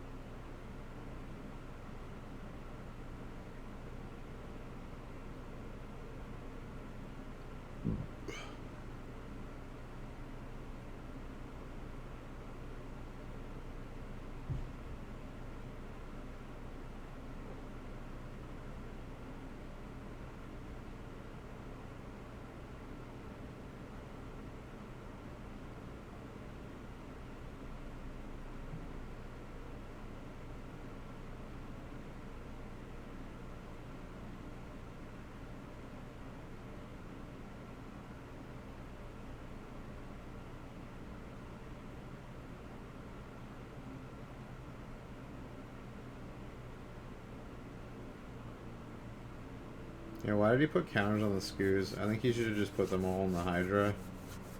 Because if he's getting chump block here, like, why waste the counter? I mean, I assume he's going to protect both planeswalkers. There's no reason not to.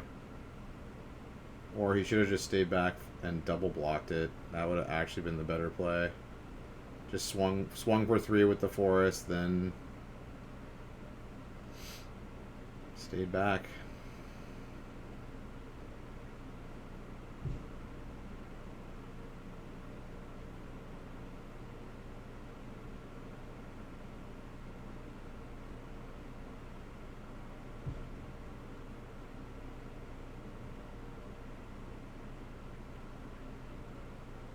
Yep, now he loses Nissa because of it.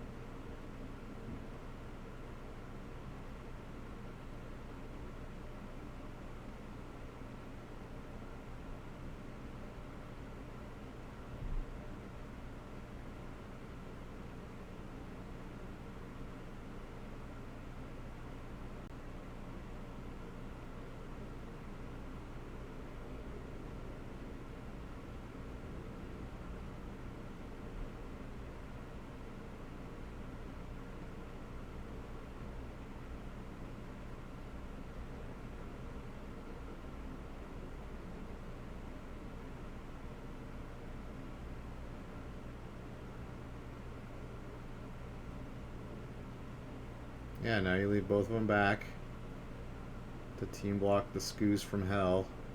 Oh, what are you doing, dude? This guy's making all kinds of little errors here and there.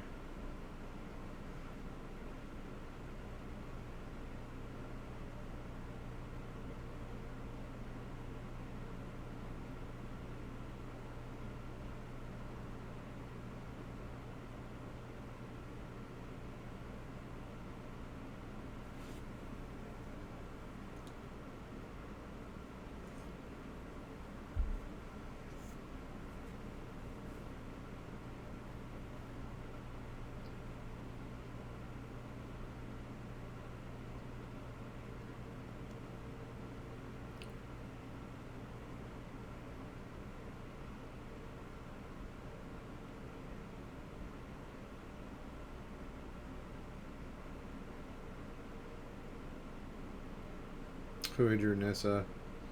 Good draw.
I really don't know what he's pondering. He has no attacks. 100% you're not attacking into those two giant creatures. He'll just team block you and kill your scavengers. Really, he's going for it, huh? Bonkers.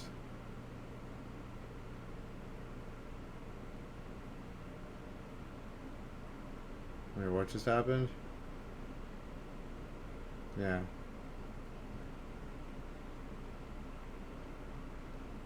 I do not see the point of that attack at all.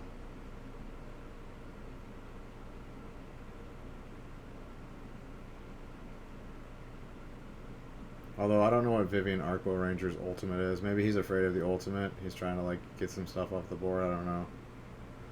Because that creature is soon going to be bigger than the Scavenging Ooze, but he still had a couple turns. You may choose a creature card you own from outside the game, reveal it, and put it in your hand. Oh, okay, so he... That must be for Ulamog. That's why they go grab Ulamog with it, why they have an Ulamog in their sideboard.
Alright, he got it. Was not punished. Alright, here we go. Game 2. Elf and Elf. Elf and Elf.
Alright, he's gonna get a land here.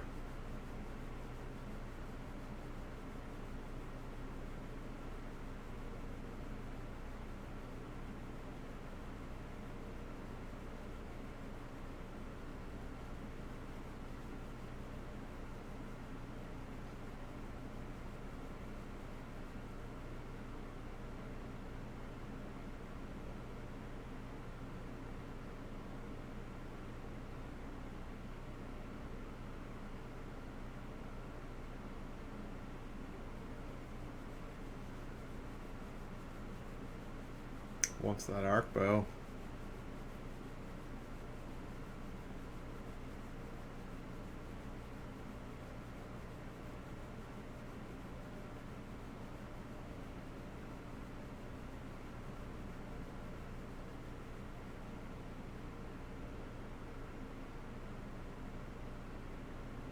Yeah, good call. Cut him down on mana and don't let him play arc bow. There's actually a surprising lot of interaction in this green deck. Voracious Hydra is super, super strong. Yeah, it looks like they're not even playing Pelucranos. Like, we don't need it. Voracious Hydra is better. Questing Beast is better, I guess.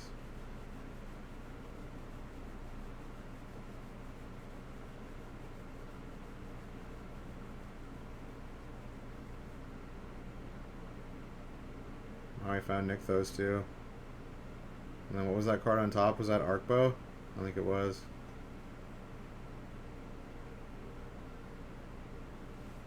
Not bad. We found Nykthos too. Boom. We got Nissa shaking the world, or do we got Arc Bow?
Elvish Mystic Chump, probably. Oh no, it's got Trample. Dude, Voracious Hydra is so fucking good. It's so fucking good.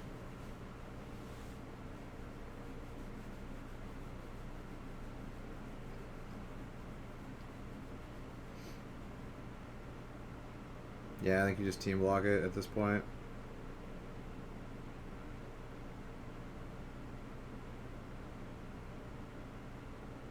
Yeah, kill the Jade Light, the 5/4.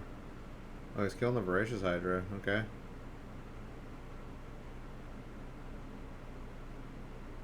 Fears the Trample.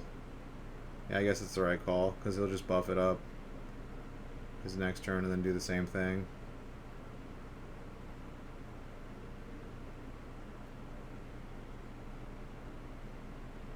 Oh, now Nissa's coming out. Big Mama Nissa. Big Mama. Big Mama.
Yeah, you did, buddy.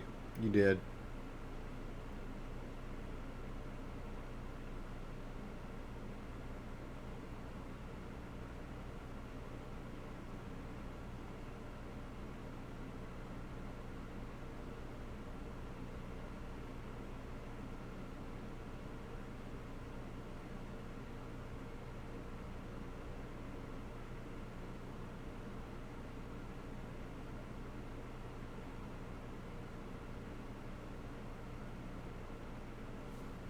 Yeah, this is over. I'm gonna fast forward. Let's go to game 3. Let's go to sideboard. Alright. Shaper Sanctuary seems bad. Nihile's Disciple seems bad. Rex Sage seems bad. Lifecrafter's Bestiary seems good. Gonna get a way to just draw cards, because they oftentimes they're just off the top, just top decking against each other. Unravel the Ether seems bad. Whisperwood Elemental and Questing Beast both seem good. They're probably just gonna bring those 4 cards in, both of them. Yeah, it looks like he actually has a slightly different sideboard. Slightly different. No Nihilias, no Wreck, no Shaper. Heroic Intervention. What the hell does that do?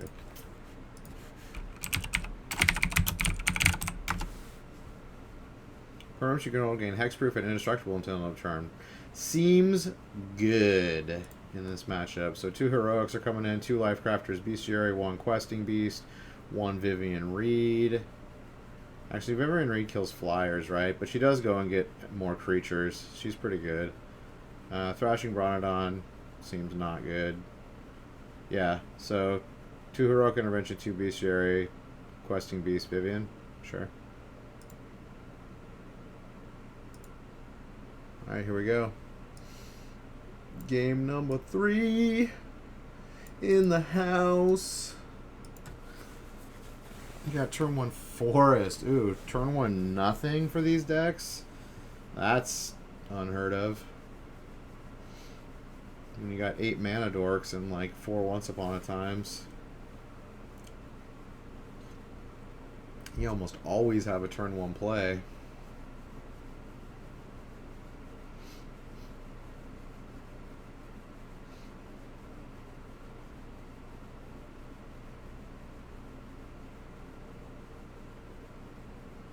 Double burning tree though seems good if he's got Nykthos. Shit's gonna go down.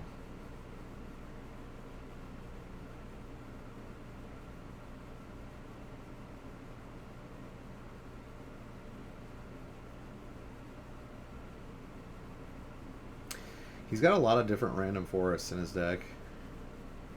I saw some he had some portal forests and some what is that, Ice Age? And then the other one's like 7th edition or something. I don't know what the white border one is.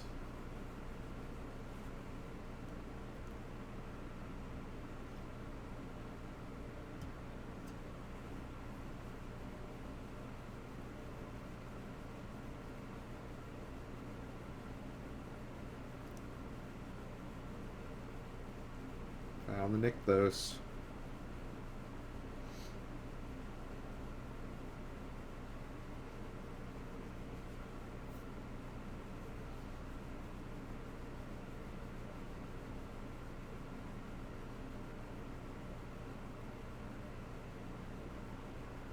Questing Beast seems good. Get in for 8. It's the last card in his hand. I think it's Arc Bow. Disgusting.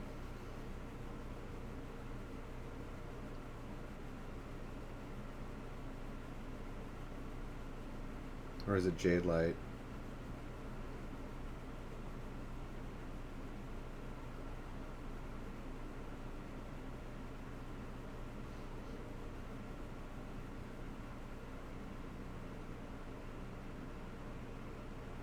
Is Ballista good here? I don't think Ballista's good here. Plus he already has one in his hand.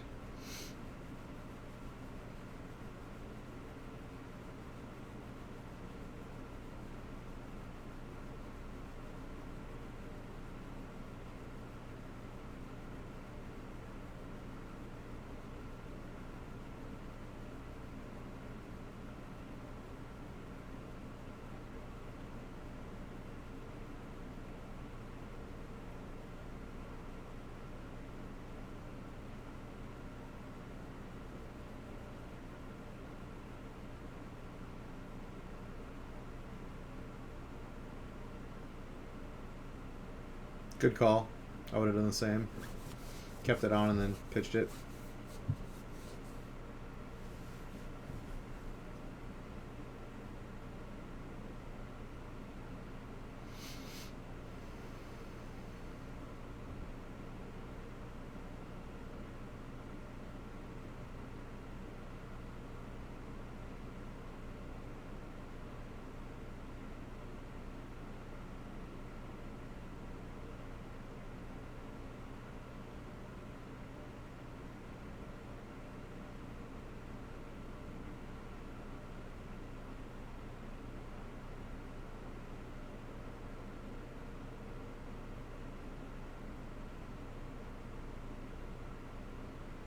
Two lands feels bad.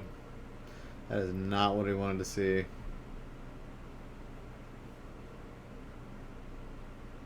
He just gave him a window. Just gave Franzi the window. And he's got Nissa in hand.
Dude, is he gonna win off Questing Beast right here? I think he is. He's just got Nissa in his hand. Good playing, Dan Salvatore. Certainly better than you were playing last game. Ride that Questing Beast to victory. Oh, wait, no. Nissa can make a 3-3, so he can chump block it, actually, so...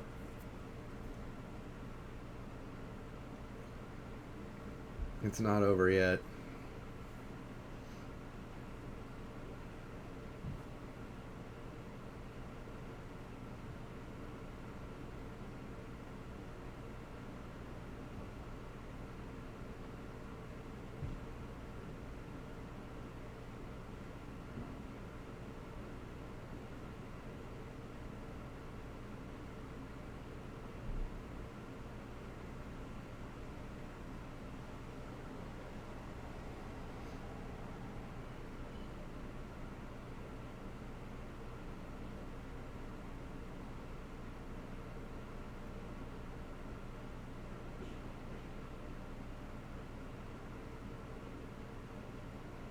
Actually, what he can do here is he can make the 3-3, block it, tap it for mana, tap his other forest for 2 mana, walking... Okay, that was the wrong play, Franzi.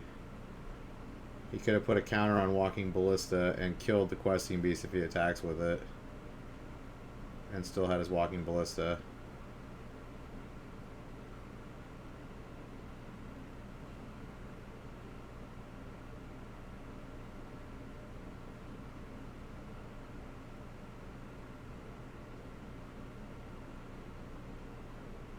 Oh, he's trying to bait him into blocking. Oh, he's got enough mana to activate Nykthos. Okay. I see his little plan. His dastardly little plan. 1, 2, 3. He can make 5 mana. Okay, I guess he'll trade the Walking Ballista for it.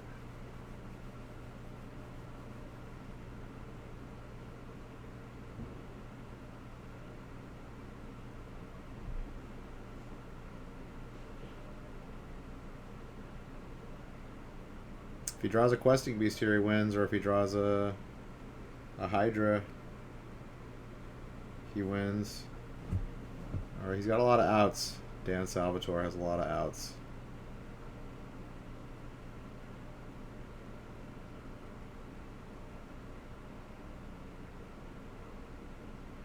Ballista isn't out. Yeah, he's got a lot of outs to win.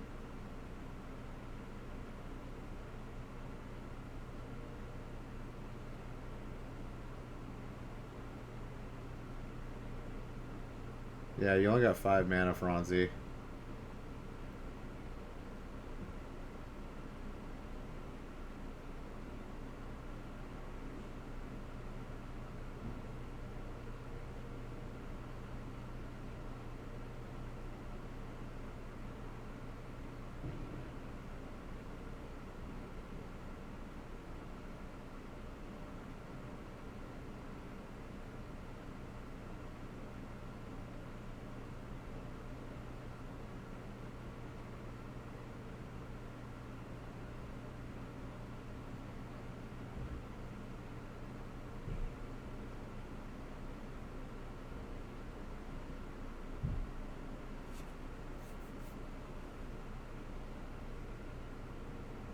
So what, they make him still cast it, but he could retap his mana for it?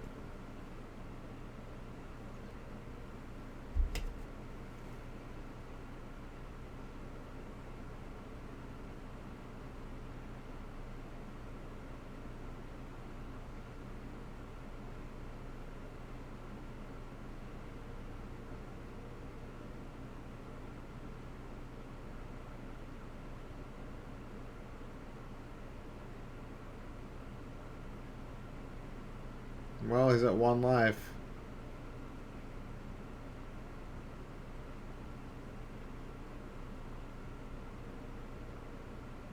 Yeah, he should have, instead of just taking the 1 trample, he should have team blocked.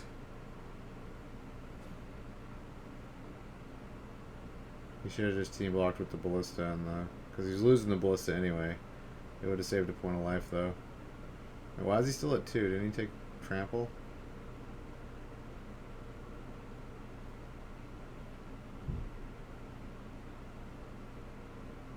Or no, it has Vigilance Haste. It doesn't have Trample. Duh. Questing Beast does not have Trample. Right?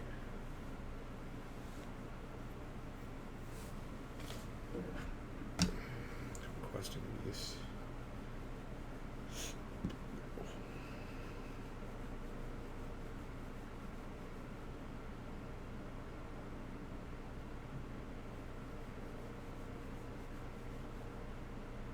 No, it has Vigilance, Death Touch, Haste, yeah.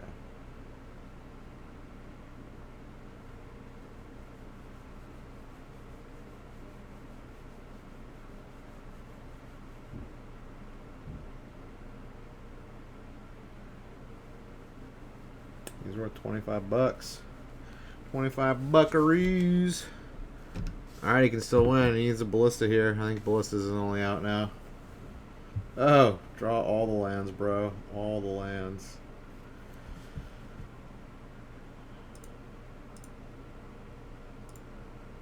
Alright, here we go. Game 4.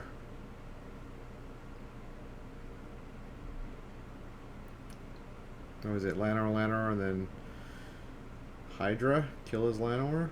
Jade Light.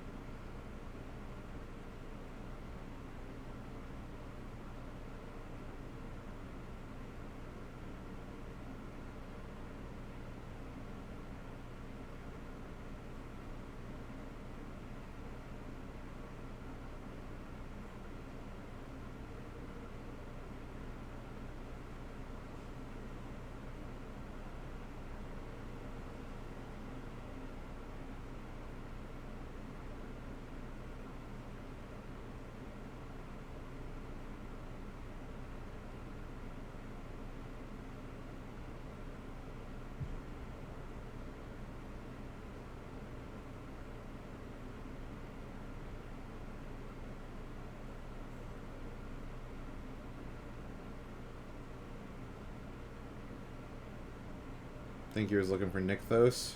I think he was. Nykthos is the key to the explosiveness of this deck.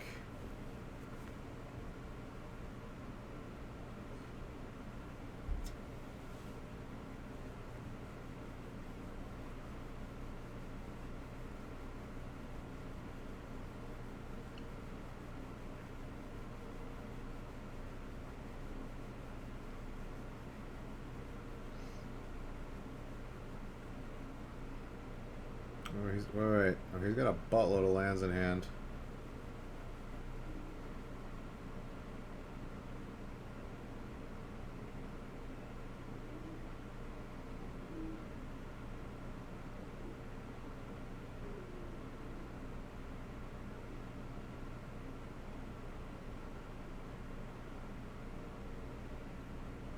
You just put 2 counters on him and jam, right? Oh, you're gonna make him fight? Okay.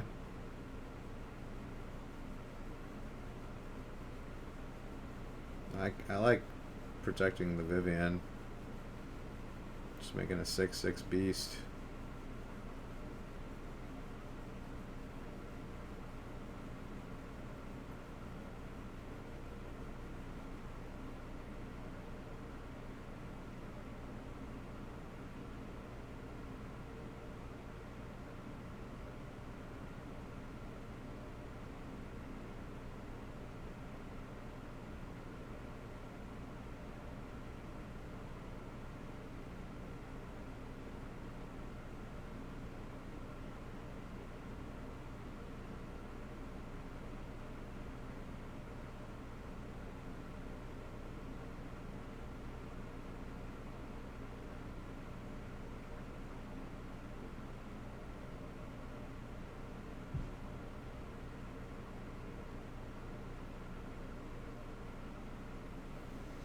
Tap activate Nykthos to activate Castle Garenbrig. Put out Ballista on 3.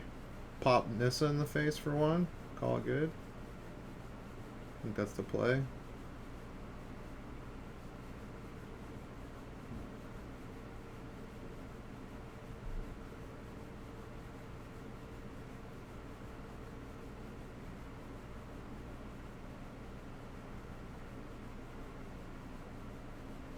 Yes, indeed.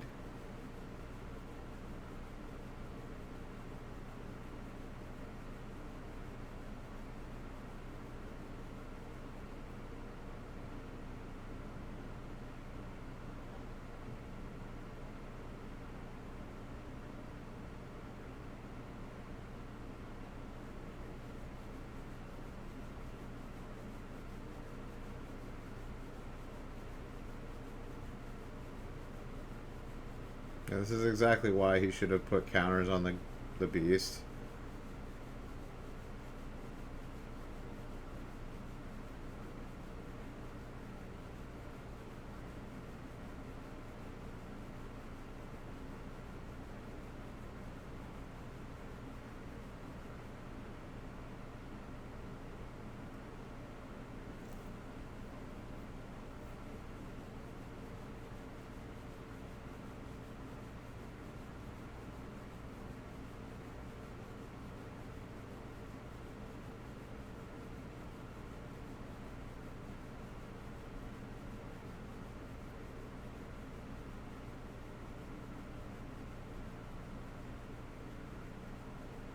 Oh, he had a Hydra. Okay, yeah, that's a good play. Get rid of that Walking Ballista.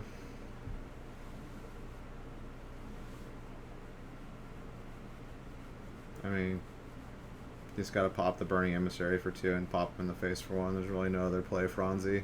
I don't know why you're fucking pondering it so deeply. Playing real slow, buddy. Playing real slow.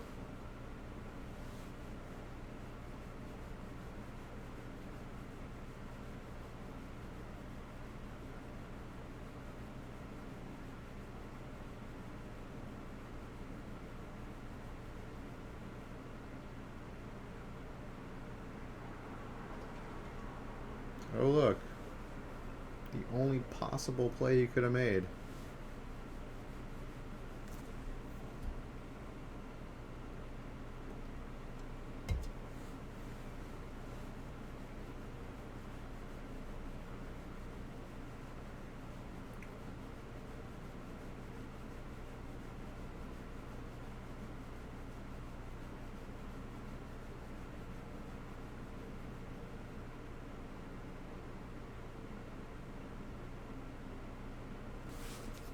Alright, game number 5 for all the marbles for the shot at the finals.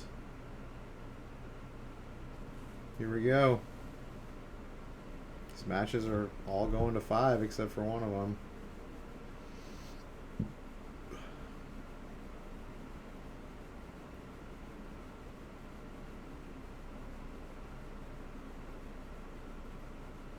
Once upon a time.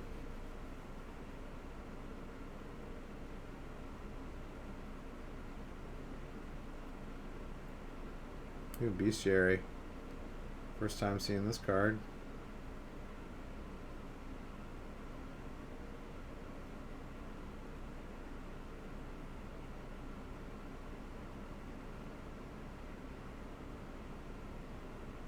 It's amazing how much interaction. I said this before, but 4 Ballistas, 4 Voracious Hydra.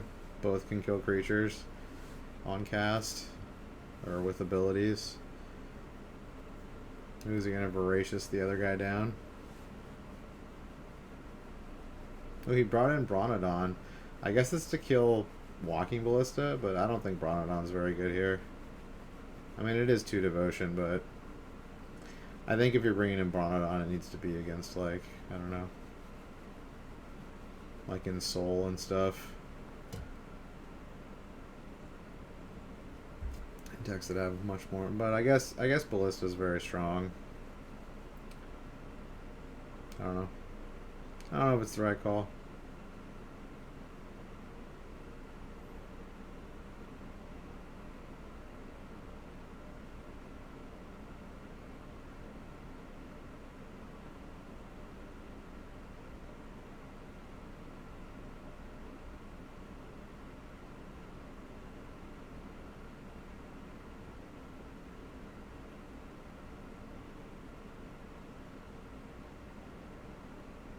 Yeah, you play Bronodon here. I can see the argument for playing the Bestiary here, but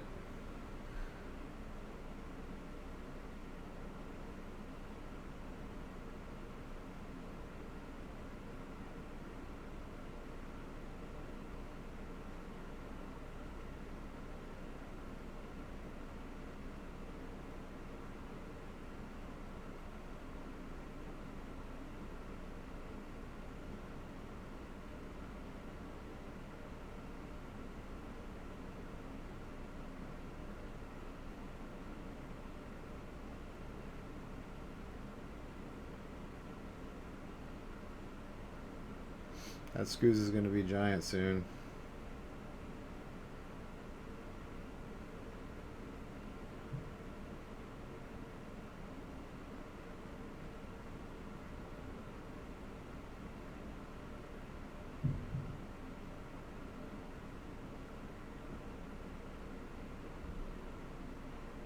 Yeah, he really wanted to get the land draw there.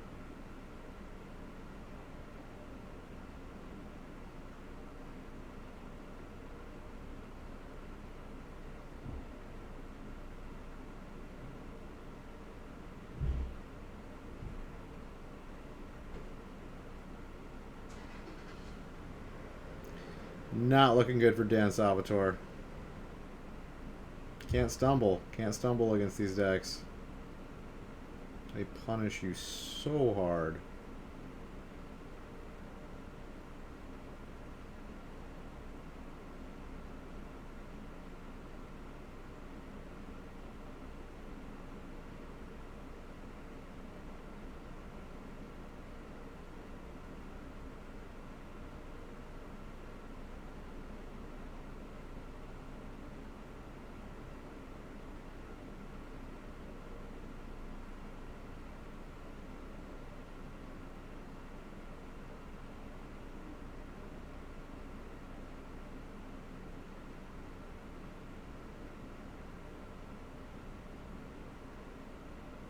Yeah, he has 2 Nissas. Yeah, there's no way.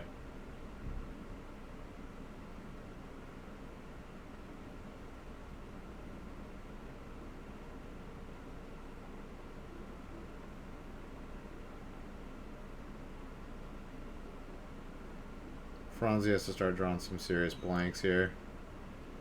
So, nope, he drew action.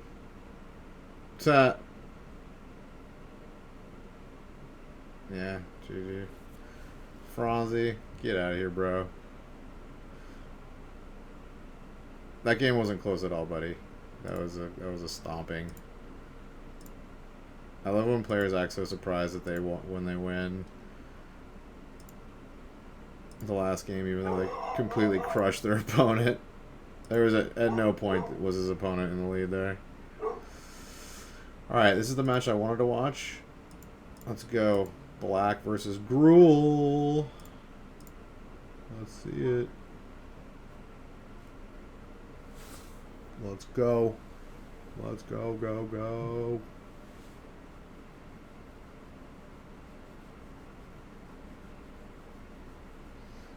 All right, Black's on the play. Good old night market lookout.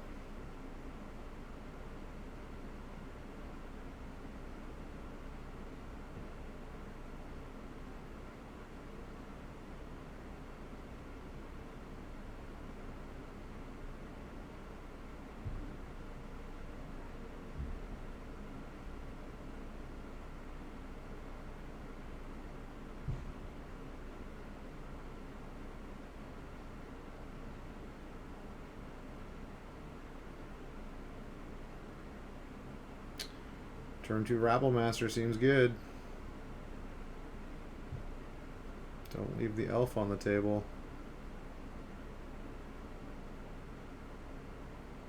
Wow, he's flooding hard. Super hard.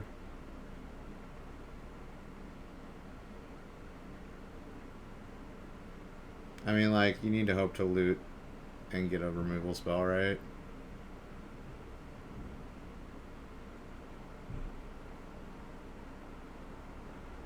I kind of think that's where we're at.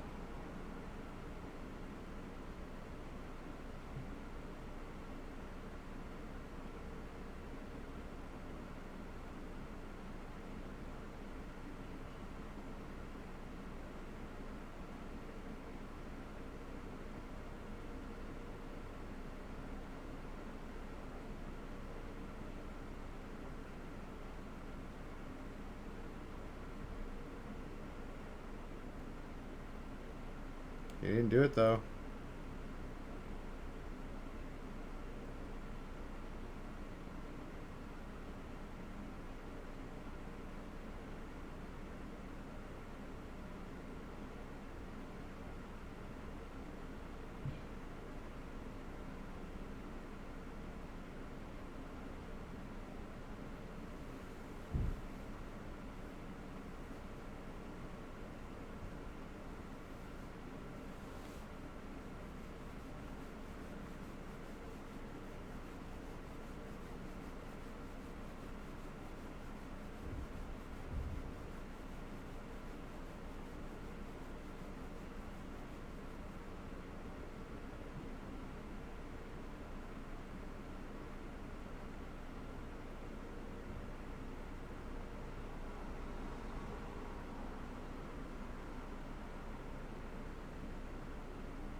What are you waiting for, dude? You kept it there to block, bro.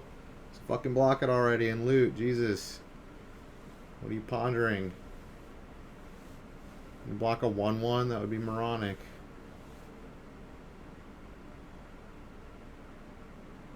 Ugh. Ugh. You're killing me, bro. You're fucking killing me here.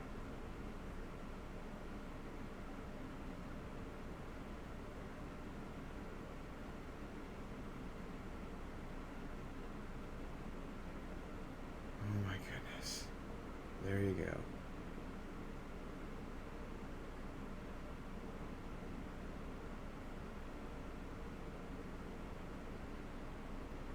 I want these players with, like, you got one play, man. There's only one play, alright? Ask a fucking 1,000 Magic players in a room, and every single one will tell you the same play. You only got one of them.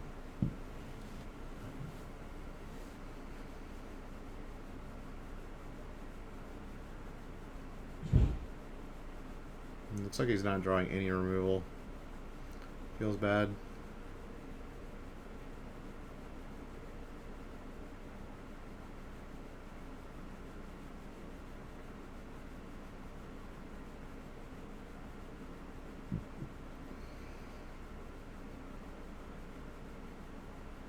Rankle.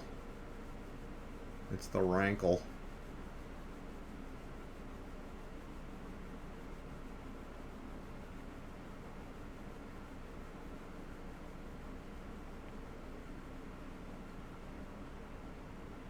You disagree? Well, you'd be wrong then, man. Sorry. You can't let two Rabble he would. How much damage was he gonna take there? 5 from the Rabble Master alone, plus 2 more. He's gonna take 7 damage there, and then both Rabble Masters would still be alive. All right. Well, I'm not gonna argue with you, Morphling here.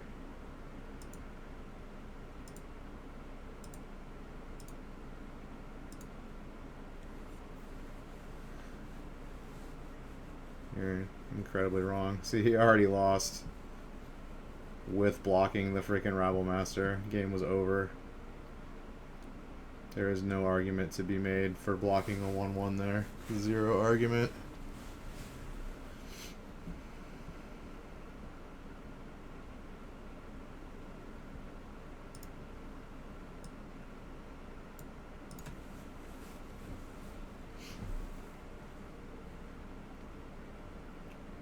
Alright, sideboard.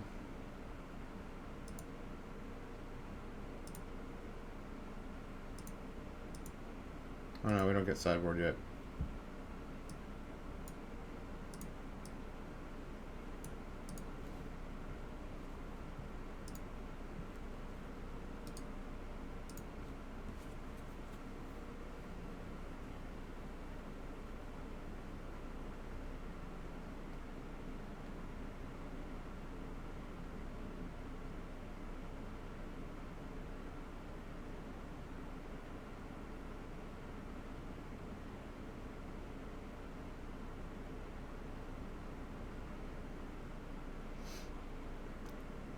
Double copter.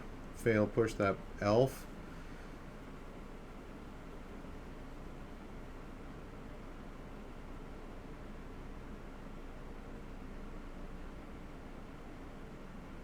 Yeah, this matchup seems a little bit more difficult for black.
Alright.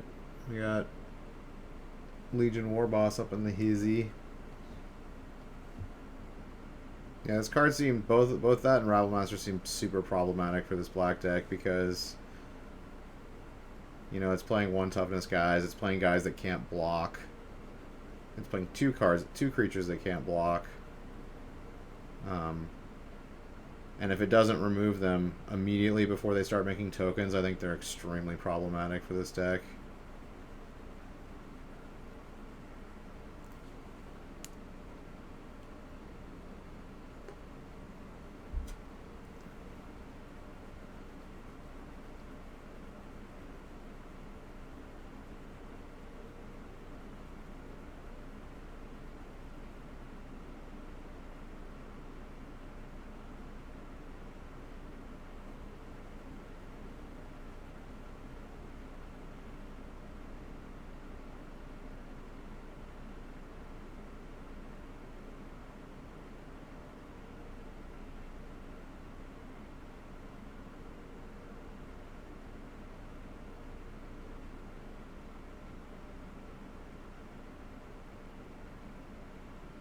Alright, he's going to loot away Rankle.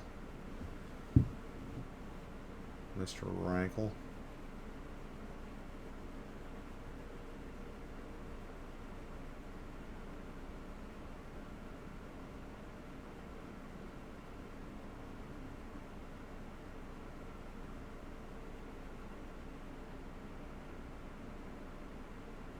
I mean, I think you just activate Copter and block, right?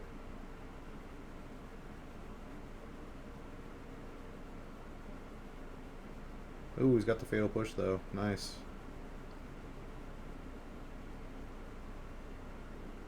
Buffs up the Knight. Alright, he's on a straight racing game, but, I mean, he's going to have chump blockers for days.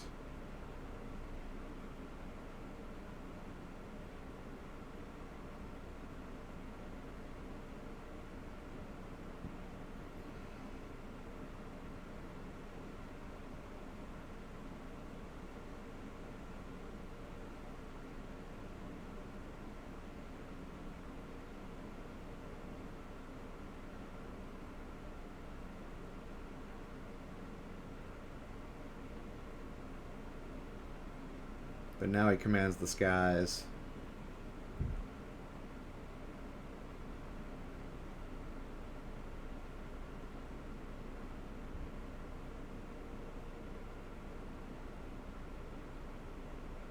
Yeah, and he's got a bunch of creatures that can't block.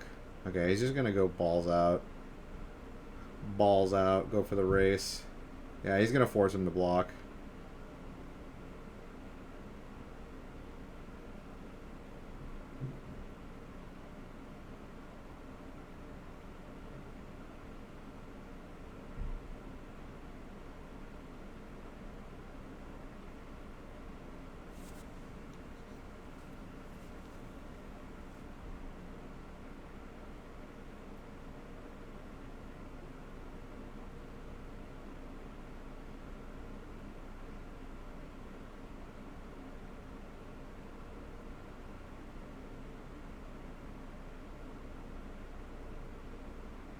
Is he team blocking the Knight? Chump or block the Bloodstained?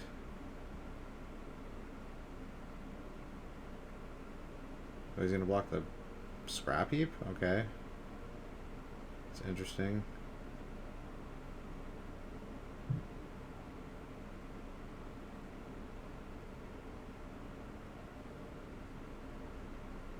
That's so he doesn't die to 2 attacks with the Smuggler's Copter, I assume.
Alright, he put out Rabble Master post-combat. Not really sure why he did that.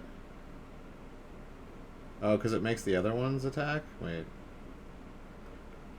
Oh yeah, that's why. Because it makes all goblins attack, right? Yeah.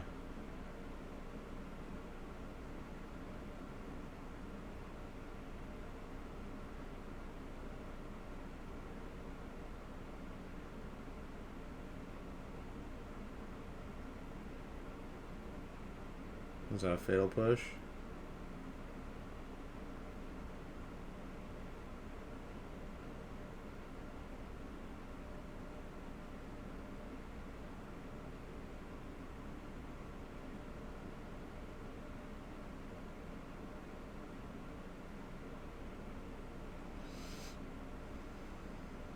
Fatal push the token? Yeah, I can get behind that. So now he's going to have to block at least one of these.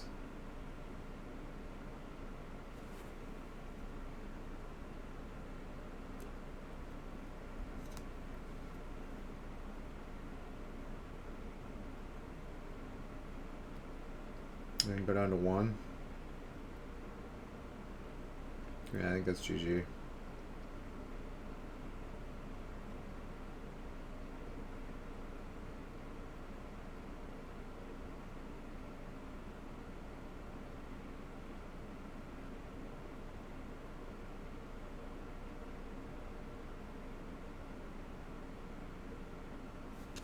Yeah, it's over.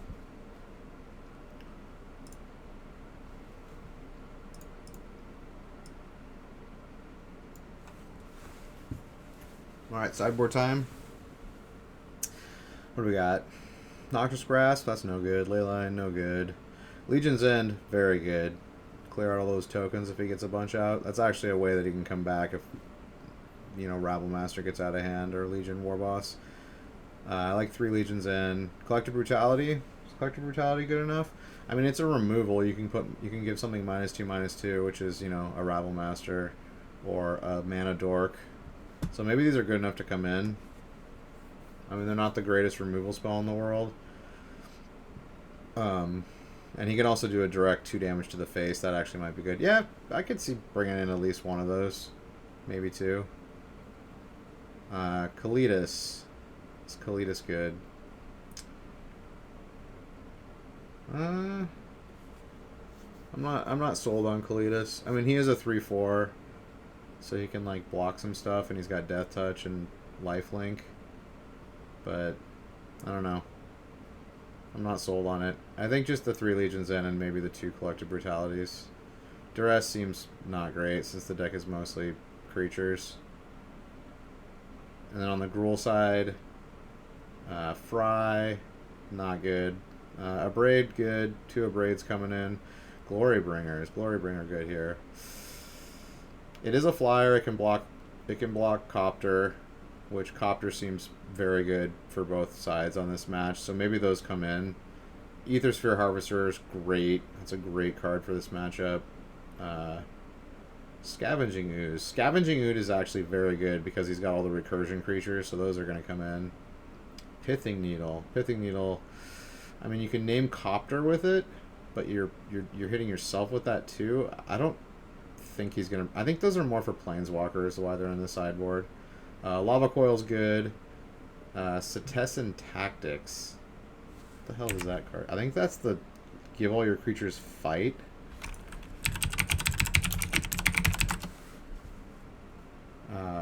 One green more to cast beyond the horny ceiling, turning into target creature gets +1/+1 and gains. This creature fights another creature. Yeah. That actually might be good. I think we can throw that one in because most of his creatures are not very big. Yeah, so 2 Abrades, 2 Glorybringers, 2 Aethersphere, 2 Scoos, Lava Coil, Tactics. That's a lot of cards he's bringing in. And he probably takes out some of the Rabble Masters and stuff in exchange for these creatures. Yeah, I like that. I like that. Alright, here we go.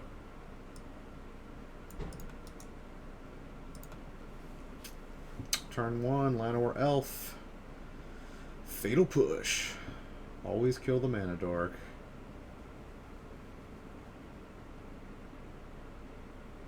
Yeah, Aethersphere Harvester is just like a fucking beatdown for creature matchups. It's just a 3/5 flying wall that also gains you life. Yeah, he's got the Embercleave in here too. I wonder if he boarded out Embercleave in this matchup. He probably did. He probably wants to just maximize removal and like have good creatures. Yeah, he brought in the Abrades. Probably brought in the Glorybringers. Glorybringer seems really good in this matchup too.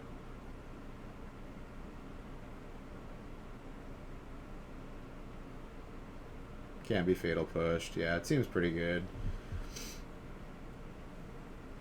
I think he's probably going to take the Harvester here.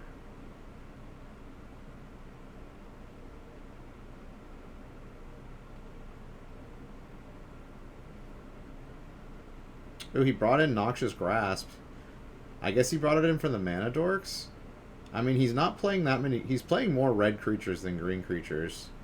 So you're definitely limited on your targets for Noxious Grasp. Maybe it'll pan out, though. I mean, everything in his hand he can't kill with Noxious Grasp, so... it's just going to be used on, like, a mana dork. I mean, I think he's playing Questing Beast. So you can kill that with it. But he's playing mostly red creatures. And artifact creatures, which Noxious Grasp can't target, so... I'm not sure I agree with Noxious Grasp being boarded in. It seems pretty limited. And then I don't think he's playing any Planeswalkers. Maybe he is. I haven't seen him yet.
Alright, so he fired off Collective Brutality.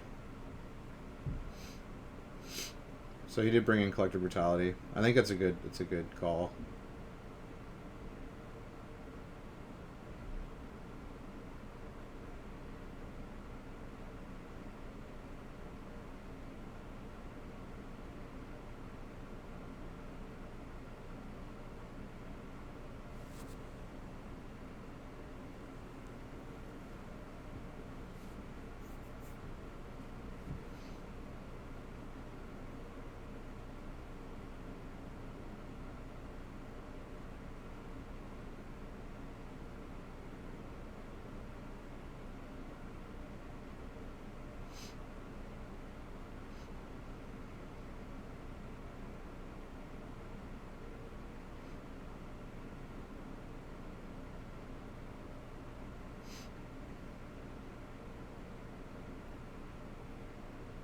Alright, he Fatal Pushed the Elf. I don't know why he's holding on to the Noxious Grasp. I would much rather have kept the Fatal Push.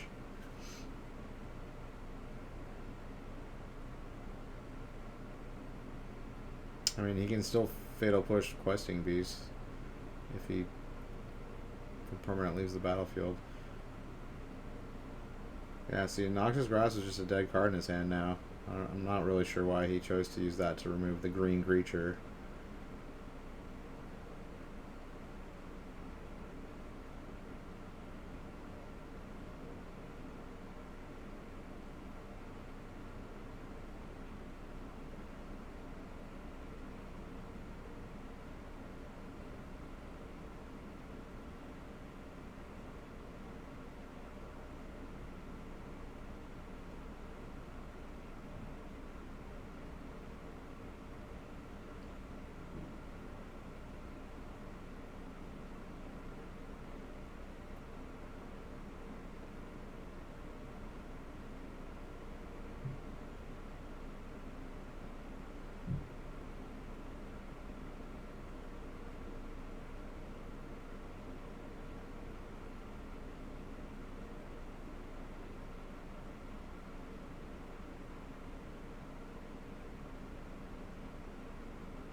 He's got another Thoughtseize in his hand.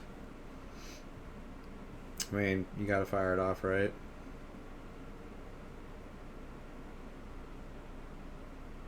Who had the Abrade in the land? Ouch. And now you got a dead card in your hand, man.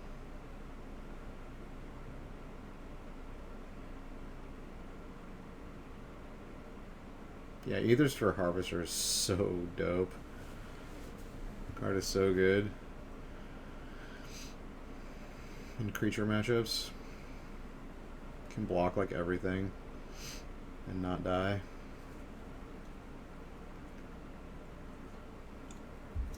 Great sideboard card. I'm surprised it's not in anyone else's sideboard that I've seen. This is the only deck I've seen it in. I mean, you could definitely put it in the mono black sideboard, 100%.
I wonder why he attacked with the 1/1.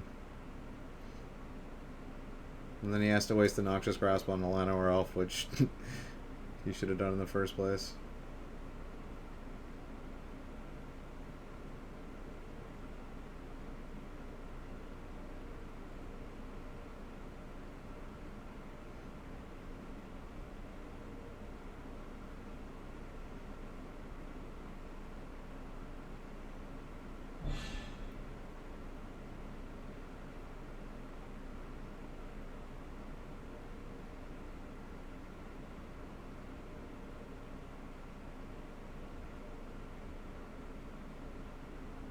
Castle Lochthwain, the Godsend.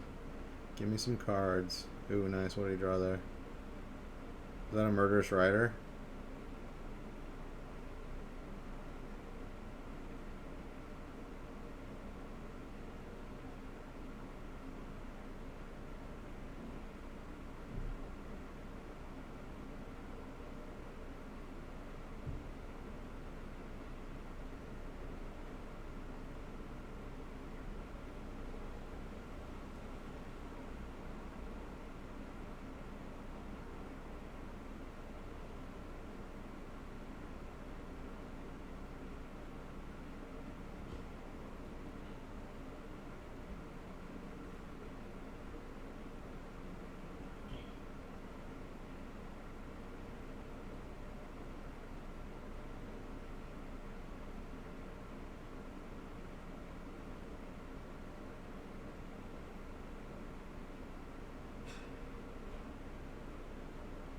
Boom. Murderous Rider.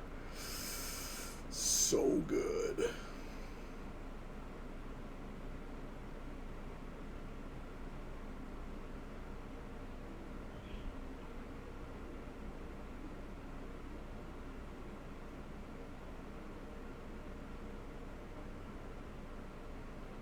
Oh, he's playing Questing Beast. Okay. I guess that's what he was saving the card for, but I still think that wasn't the right play he made. He should have Noxious the Llanowar Elf and saved the Fatal Push.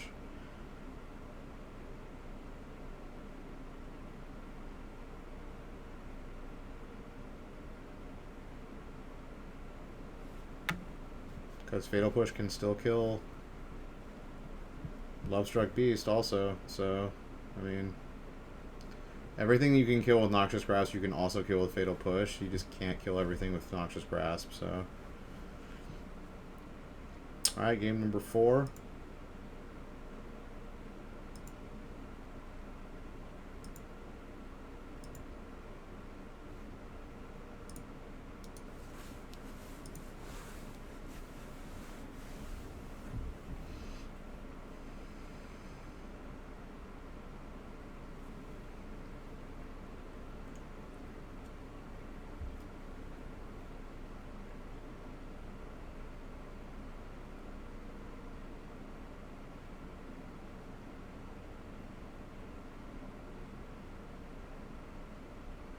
Oh, he did bring in Kalidas.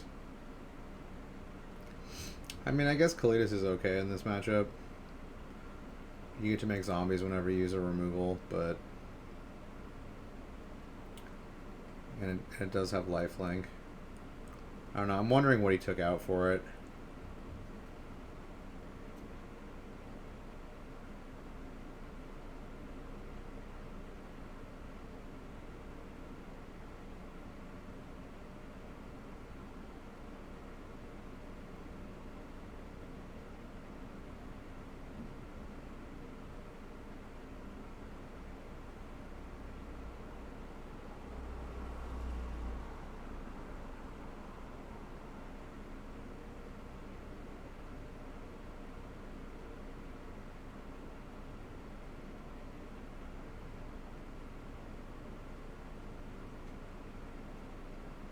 Alright, gets his 1/1 human off Love Struck Beast.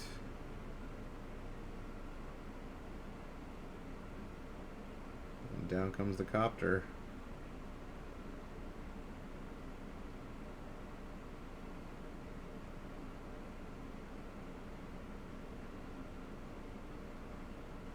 Here's good old War Boss.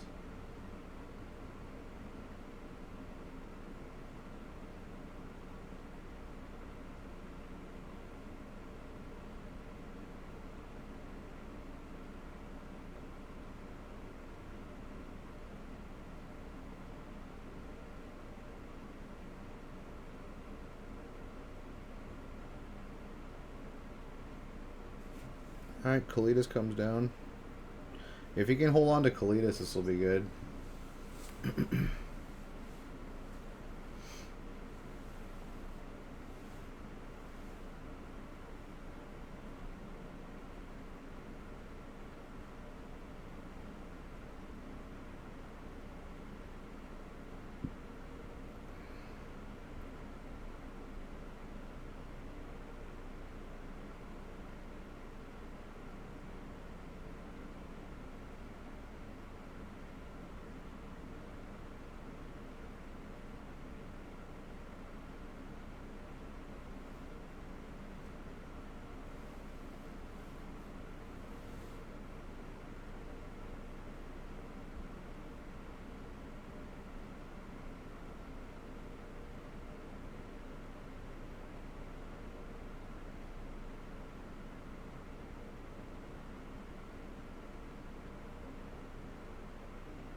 Yeah, he's just going to make it so he doesn't gain 3.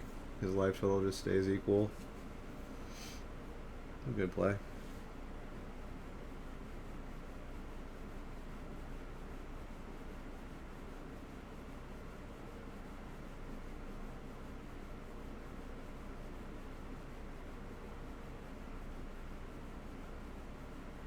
Yeah, he's going to Wild Slash in response, unfortunately.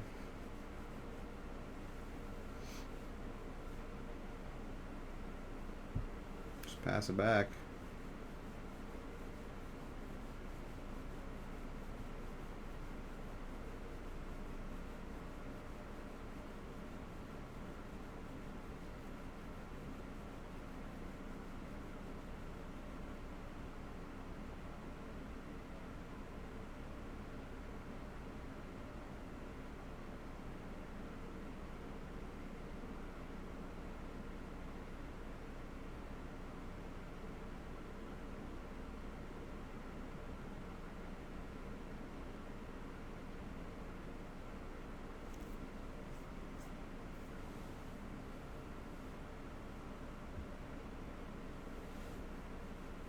Yeah, he's still gaining a token every turn, even though he's blocking and gaining 3. This is going to not... Alright, he's going to Noxious Grasp that. Get a token.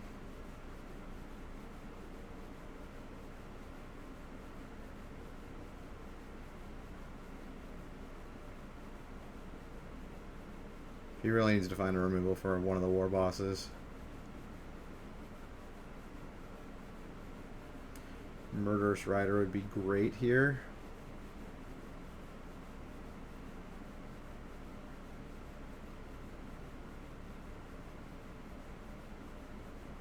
I didn't see what he drew. Yeah, I think you attack with Copter here. Loot that away.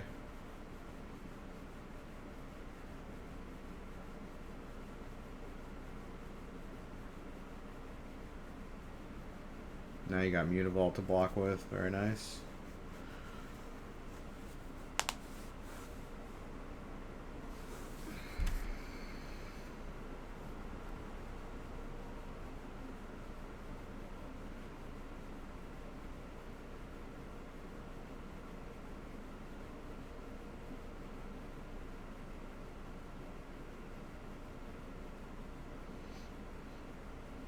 Yeah, he's got no attacks now, really.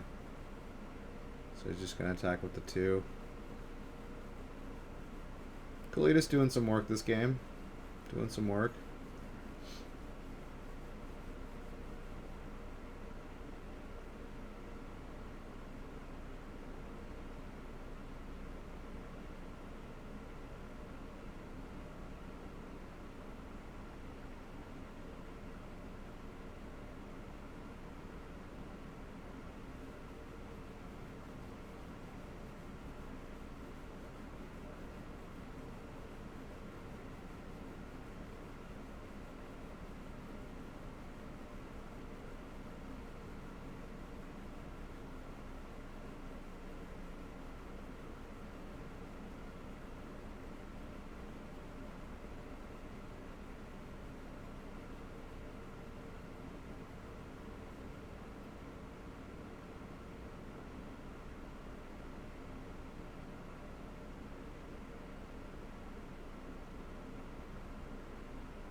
Collective Brutality, nice draw.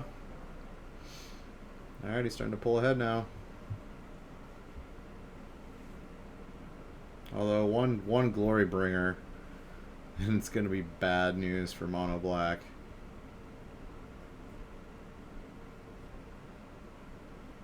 Glory Bringer would be fantastic here. Kill Kalidas, swing with the team.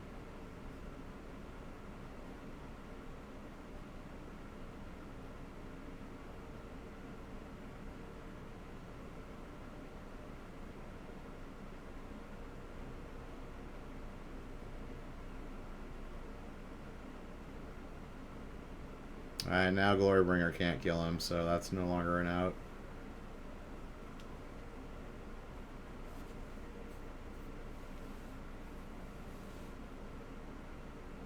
Oh, draws another Collective Brutality. So good.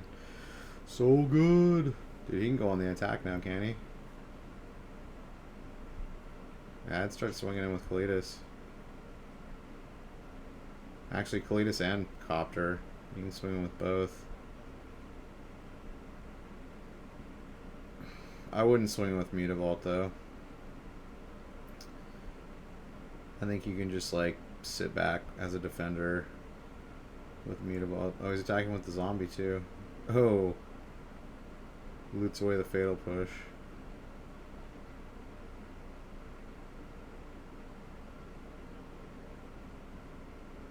Yeah, I think you team block one of the zombies here.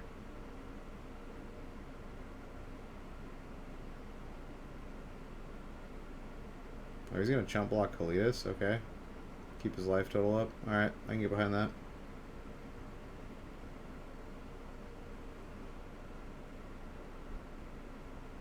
Yeah, I think this one's over, though. I think Kalidas was a good choice, but at the same time, I mean, Gruul had a lot of ways to kill him.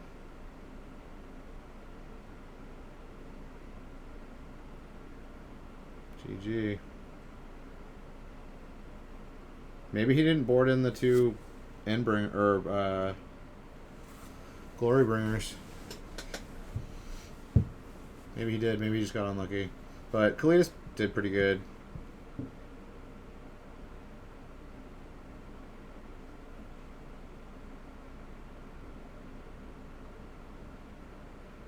It would have been interesting to see if the Gruul player had drawn a little bit better, how that would have gone. But Black's smashing people, man. 3-0, 3-1. This deck seems really fucking strong. And here we are at the finals. Let's see what wins. Mono Green Ramp, or Mono Green Devotion, or Mono Black. aggro.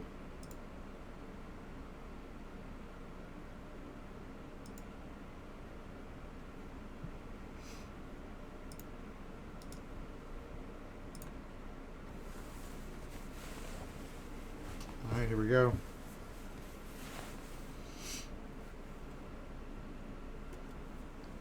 One drops for all.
All right, Black's got the Copter Swarm out. Copters are good, man. It's going to be interesting to see if Copter gets banned. It did get banned pretty quick in Standard. It just seems like any aggro deck is going to play it. Any, creature deck is going to play it. That's not like, ramp or like devotion. As just a why not? Like, why not throw this card in? Like, it's amazing. It's a 3/3 flyer that crews for 1 and lets you loot.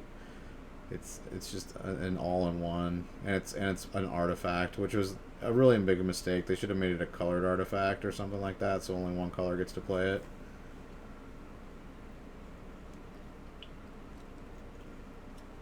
It's far too versatile.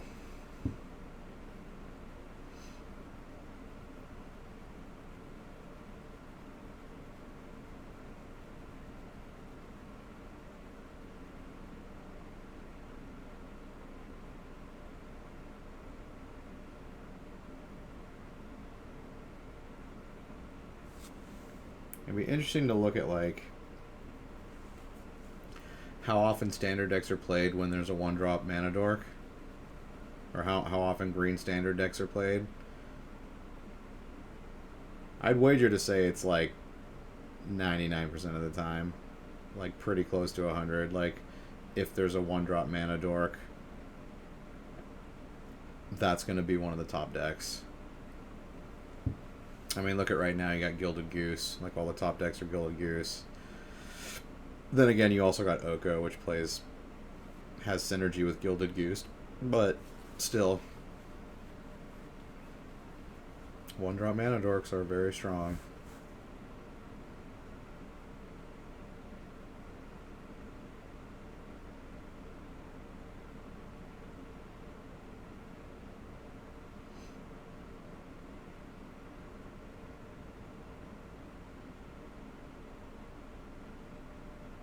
And it feels like control decks are going to be very hard to compete in this format. I mean, they already have a hard enough time in like Modern. I mean, Azorius Control is a good Modern deck. Like, I'm not gonna front. Like, in the right hands, it's a good deck. All right, Black ran him over. This Black deck, good shit.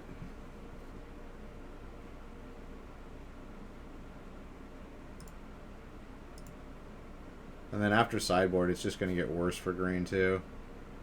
I wouldn't be surprised if Black 3-0s him.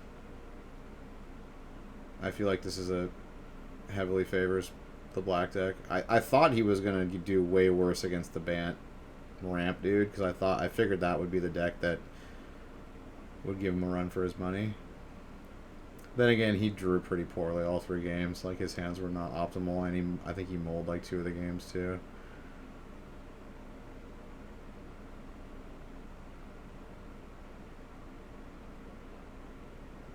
Well, that's a pretty good turn, too. Got Elvish Mystic turn 1 into turn 2, Burning Tree, double Llanowar, or Mystic Llanowar.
Getting in there with that Scrap Heap Scrounger.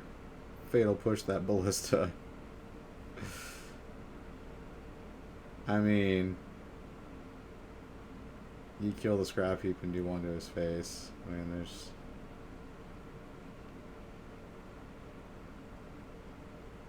You're not ever going to do 3 to his face in that situation.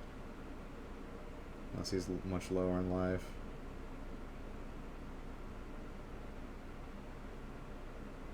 Alright, he got a Scooz. That's very, very strong. Very strong in this case. Yeah, that Scooz might just be the fucking nail. Oh, he missed a land drop, too.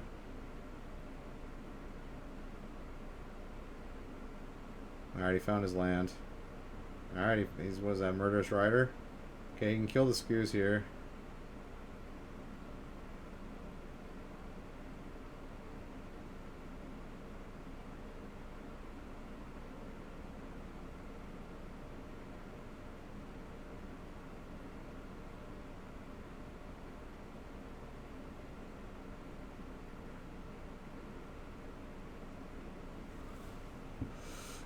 I mean, Mono Green's hellbent now, so, like, he's playing off the top of his deck, which is the main problem with playing decks like these, but, I mean, he's got a lot of powerful top decks here, too. Alright, he's going to wait to use it. He's going to do it during the upkeep, make him waste his mana. Yeah, he's just going to let it go. So, basically, because he played it during his upkeep, he stopped his opponent from gaining 1 life.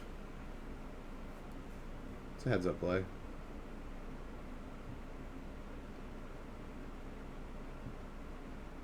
Alright, just beat downs. Is he going to get there? His opponent is at 5. Alright, he's got a lifelinker now.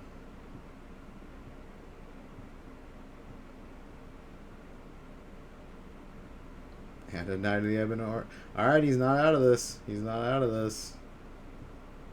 He draws a Voracious Hydra, he's out of this. Or Walking Ballista. He's got a lot of outs to end the game. But Black is not out of it as it stands on the current board state.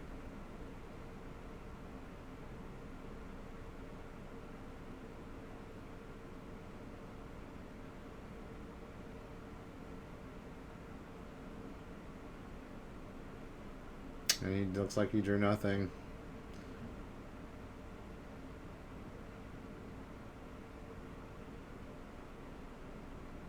Boom. Is Black gonna actually come back and win this game? It's quite possible if he keeps drawing blanks.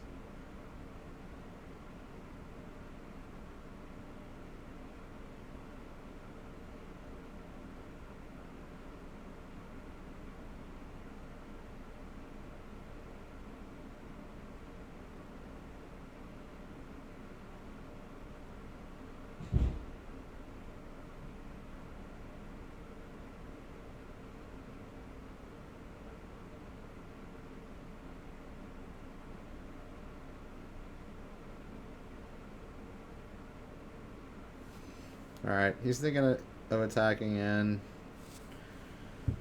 with the Ebon Order and pumping it, and then playing the other Ebon Order so they both get a counter. Or if he blocks it, he either loses a Llanowar for nothing or loses a Burning Tree. Yeah, I think that's good. It's a solid attack.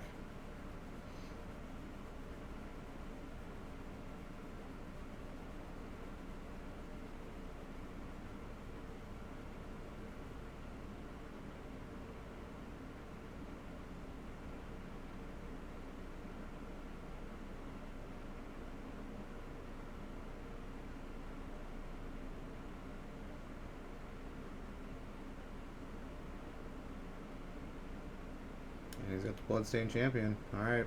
They both get a counter. Knight of the Ebon Legion is a fucking good card.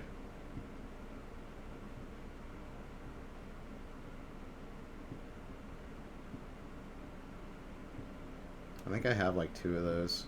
I could probably build this deck pretty easily. I have 2 Murderous Riders. I think I got 2 of those Knights. I think I got the 4 Bloodstained Champions. I got a couple Castle Lochthwains, I think. Alright, he found Hydra. Is that enough? It's tough to say what you kill here. I think you kill one of the Knight of the Ebon Legion. Just because it can get Death Touch and kill any one of your big fatties.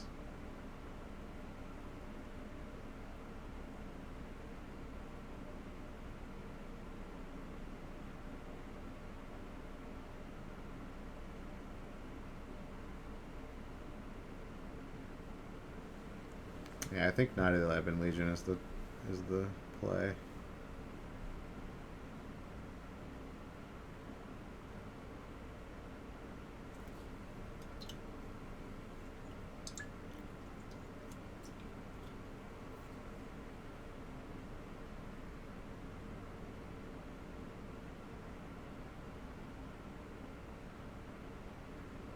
He's gonna kill Murderous Rider, okay.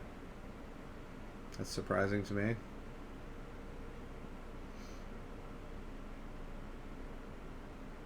I guess he's hoping to just kill him in one attack.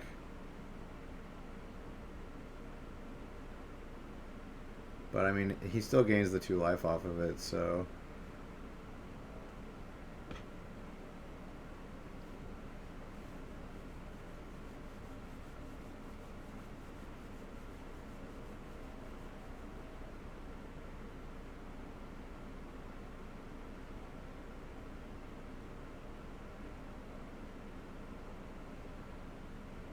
Yeah, because now he's at a point where the Knight can pump and block and kill the Hydra and not die.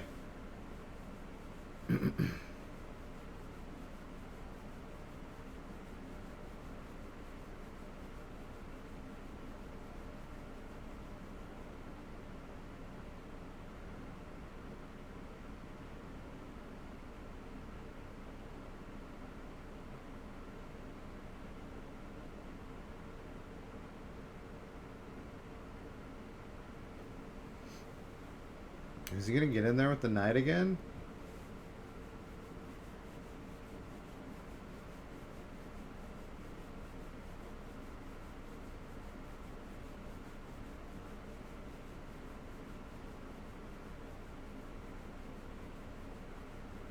Ooh, I like this aggression. I mean, he's definitely, like, doing this because he knows, like, any top deck at this point the green deck has is going to take over the game. So he's trying to get that clock on there, whittle him down. I like it. I like it. I think that's the way he's gonna have to play to win this game. Oh, he's not gonna pump it. Okay.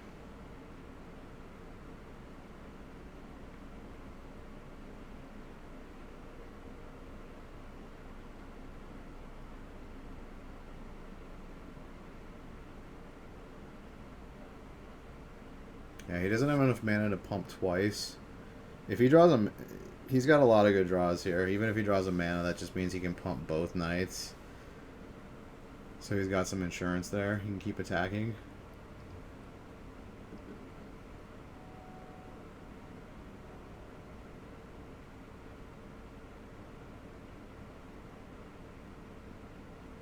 Oh, looks like he drew a blank again.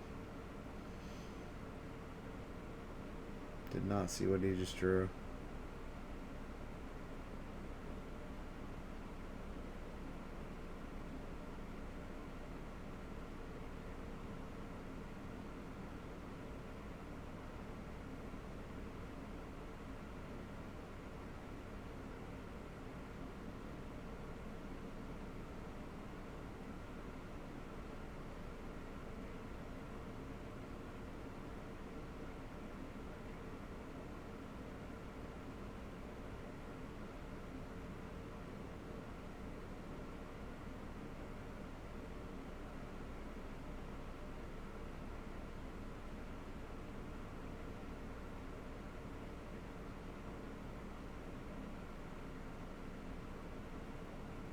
He's going for it again.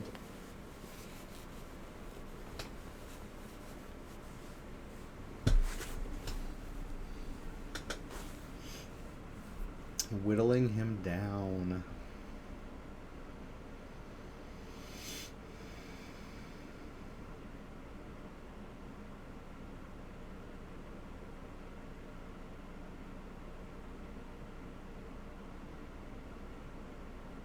Alright, he's gonna pump him. Take 5. Ooh, I knew he had a land. So good.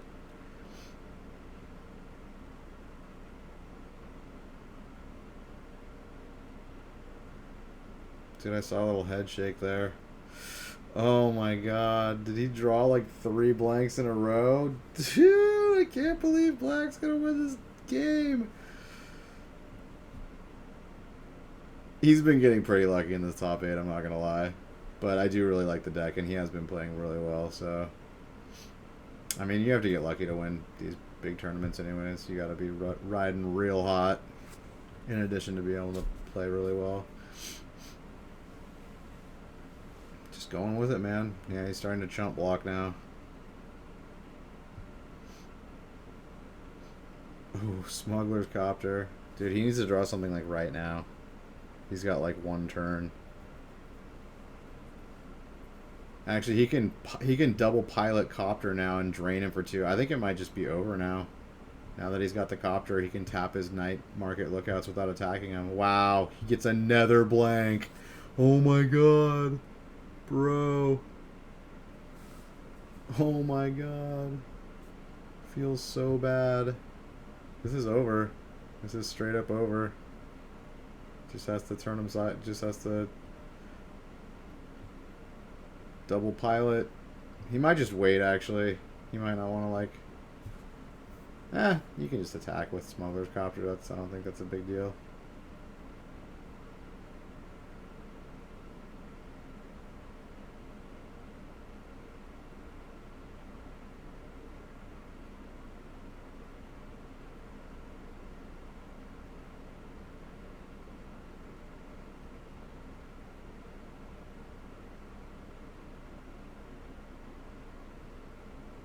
Oh my god. I cannot believe that Black won, dude. I cannot believe. That's what happens when you draw like 5 lands in a row. How many lands did Francie draw in a row? At least 4 or 5.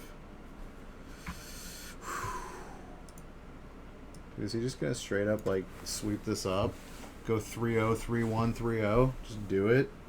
Just fucking handle it. Alright, sideboard. Leyline of the Void. Seems bad. Noxious Grasp times 4. Seems real good. Kills everything in the deck. Except for Walking Ballista. Legion's End. times 3. Seems good. Put him in. All the fucking removal. Put it all in. Kalidas. Is Kalidas good here? I think Kalidas is good here. I mean, it's got Death Touch. You can trade with any of his fatties. And it just makes an army of zombies. Duress. Duress only hits the Planeswalkers. Seems not as good. Probably don't bring that in. But 4 Noxious, 3 Legion, 1 Kalidas. That's just disgusting package for this matchup. Like, it just gets way worse for green after sideboard. Like, way worse. I mean, it gets good for green, too. They get some stuff, but... Collective Brutality. I don't know if Collective Brutality is good enough. I mean, you're already boarding in all this extra removal. I don't know if Collective Brutality is good enough here. I would say no, it's not good enough. Because you can't get Planeswalkers with it out of their hand. So really it's just a -2/-2 like removal spell for 2, which is at sorcery speed, which is pretty shit. So yeah, I think just those 8. And then Mono Green's going to bring in 3 Shaper's Sanctuary. This is where this card shines against heavy removal decks. Nile's Disciple, I think he's probably going to bring in those 3 too, just to gain life against aggro he starts. Rex Sages seem good, like for Copters, and the Scrap Heap Scroungers. Unravel the Ether, is that worth? Yeah, Unravel the Ether's good too because it works on Scrap Heap Scrounger. Puts it on the bottom of the deck. Just takes care of it. Yeah, 3 Shapers, 3 Nyleas, 2 Rex Sages, 2 Unravel. I think that's what he's going to go with. I don't think he's really trying to play a grindy game here. I think the Bestiaries are kind of secondary. Whisperwood, meh.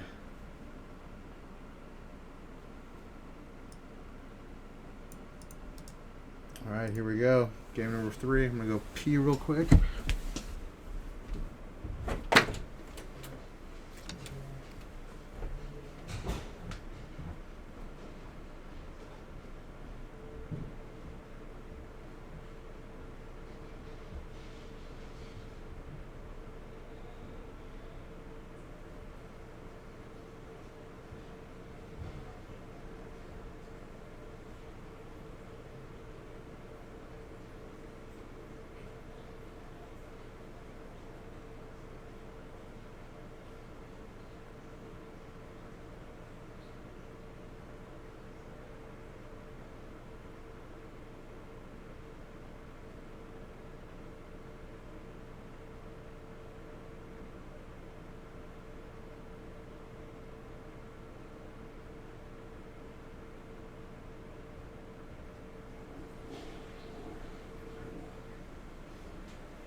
Alright, can Mono Green win a single game? That is the question. That's where we're at. That is where we're currently at.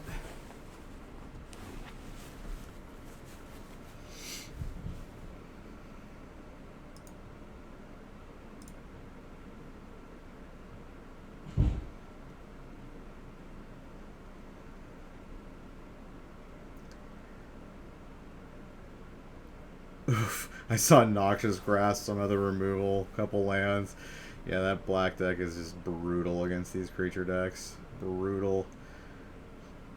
Alright, I think Franzi's going to keep this. Oh wait, he did side in Bestiary. Okay. Maybe it's decent.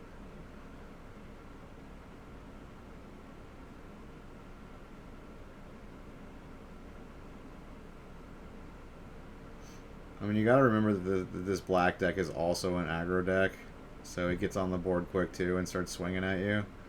So the Bestiary, I don't know. Alright, he's mulliganing again. Alright, shit. Alright. Damn it. Alright, he's gonna keep this one.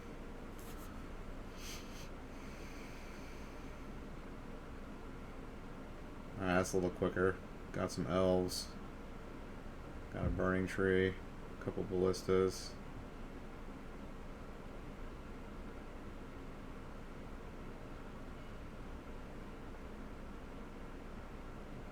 Getting rid of an elf instead of a ballista, okay.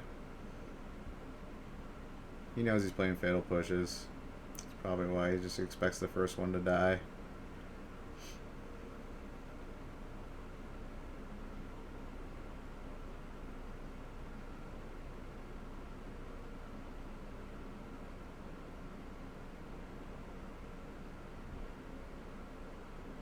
Yep.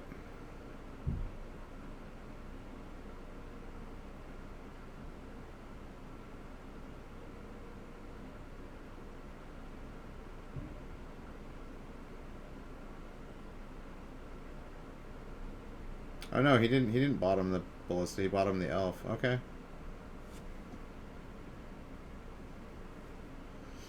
I guess that's probably better just because the power of elf is not really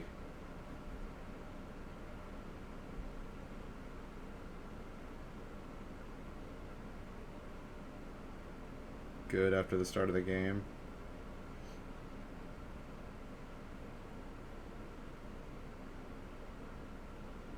But I mean, ballista can get fatal push too, so.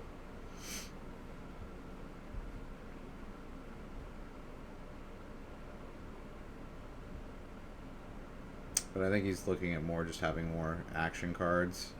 Cards that actually win the game. Scrap Heap Scrounger.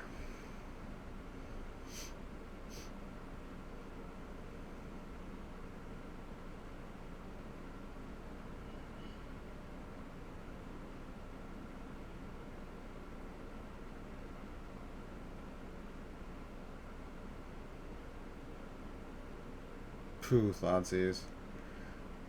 Goodbye, Voracious Hydra.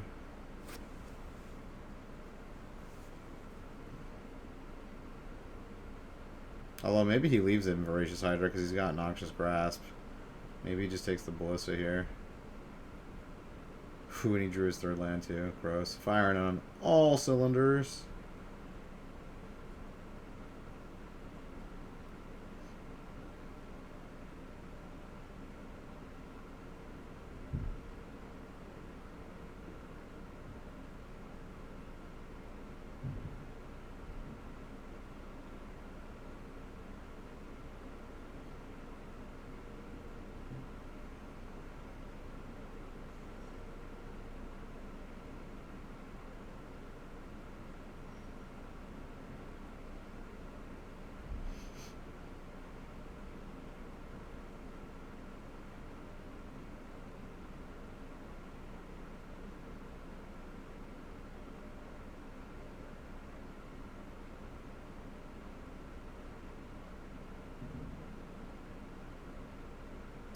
Alright, plays a Copter.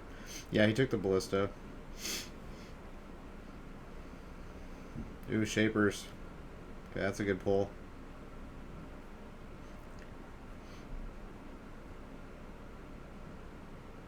That's pretty much his, like, guiding light right there.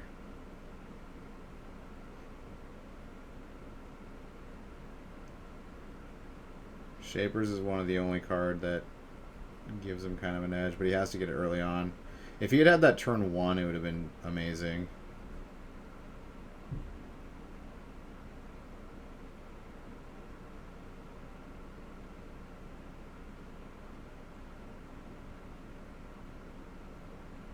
Yeah, he has no way to get rid of Shaper Sanctuary either.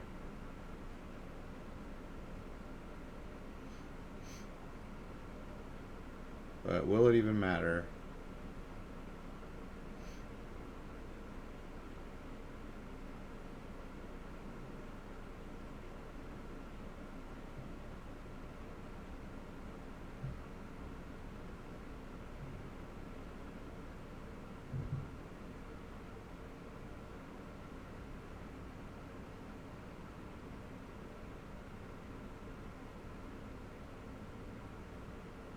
Dude, that Copter is so problematic. That's what pushes all these, like, aggro slash, like, mid-range creature decks over the top is the Copter. That thing is so good. And, of course, the Ensoul deck would be way worse without it.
Think that might be GG.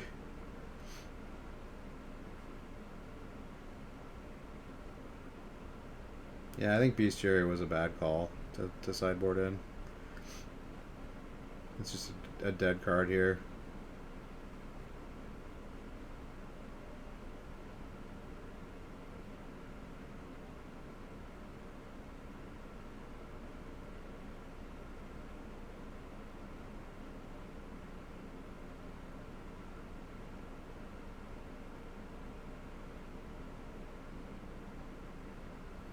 Three 0. Dude, this guy 3-0'd, 3-1, 3-0'd.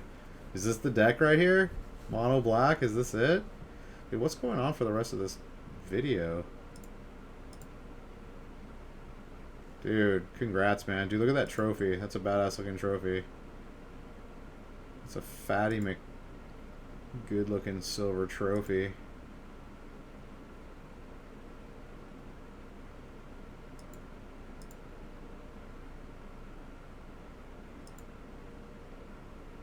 Oh, this is just they just put it back to back, the top 8 again.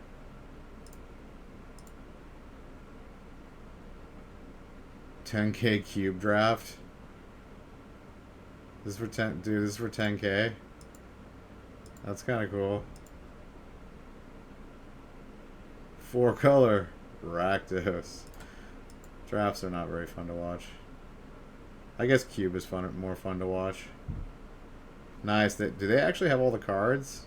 Or no, that's a fake card. Is that a fake card? No, that's a real library, I think. It might be a photocopy. But, sweet. There it is. Mono black. Pioneer. Let's go. Oh yeah, let's look at the deck list real quick. Boom. Season 2 Invitational Champion, Chris Baroni. Smuggler's Copter, a pillar you can count on.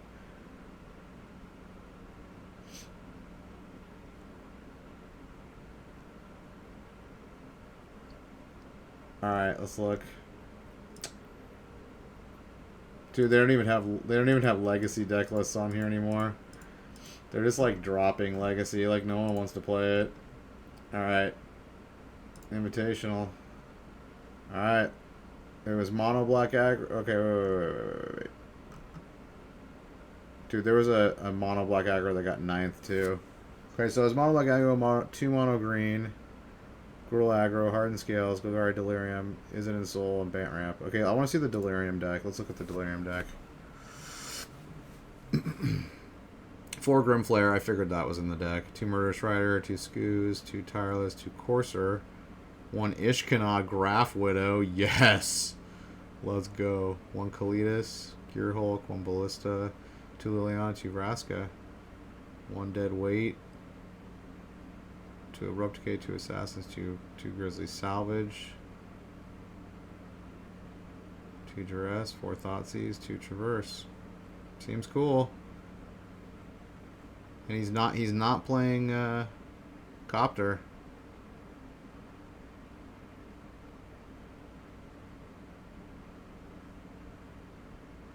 And no one's playing the Manlands. They're playing like 1 Hissing Quagmire. Like no one's playing the Manlands. Alright, let's look at the mono black aggro deck.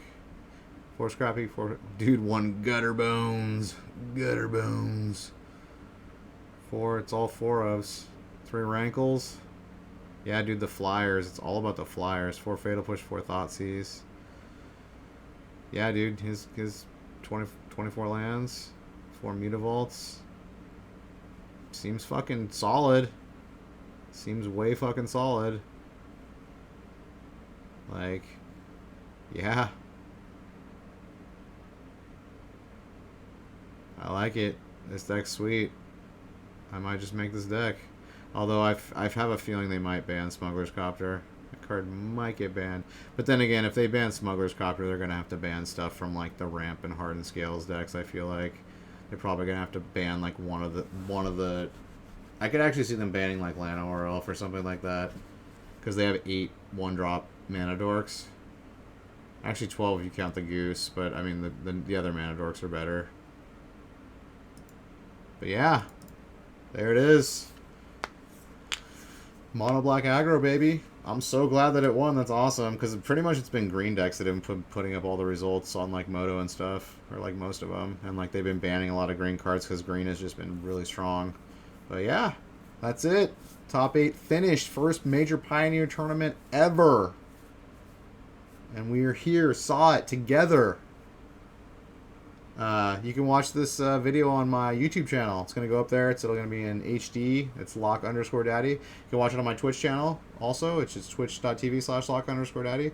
Follow me on Twitter, which is @lock_daddy1 for updates on streaming and whatever else is going on. And yeah, we'll see you next time.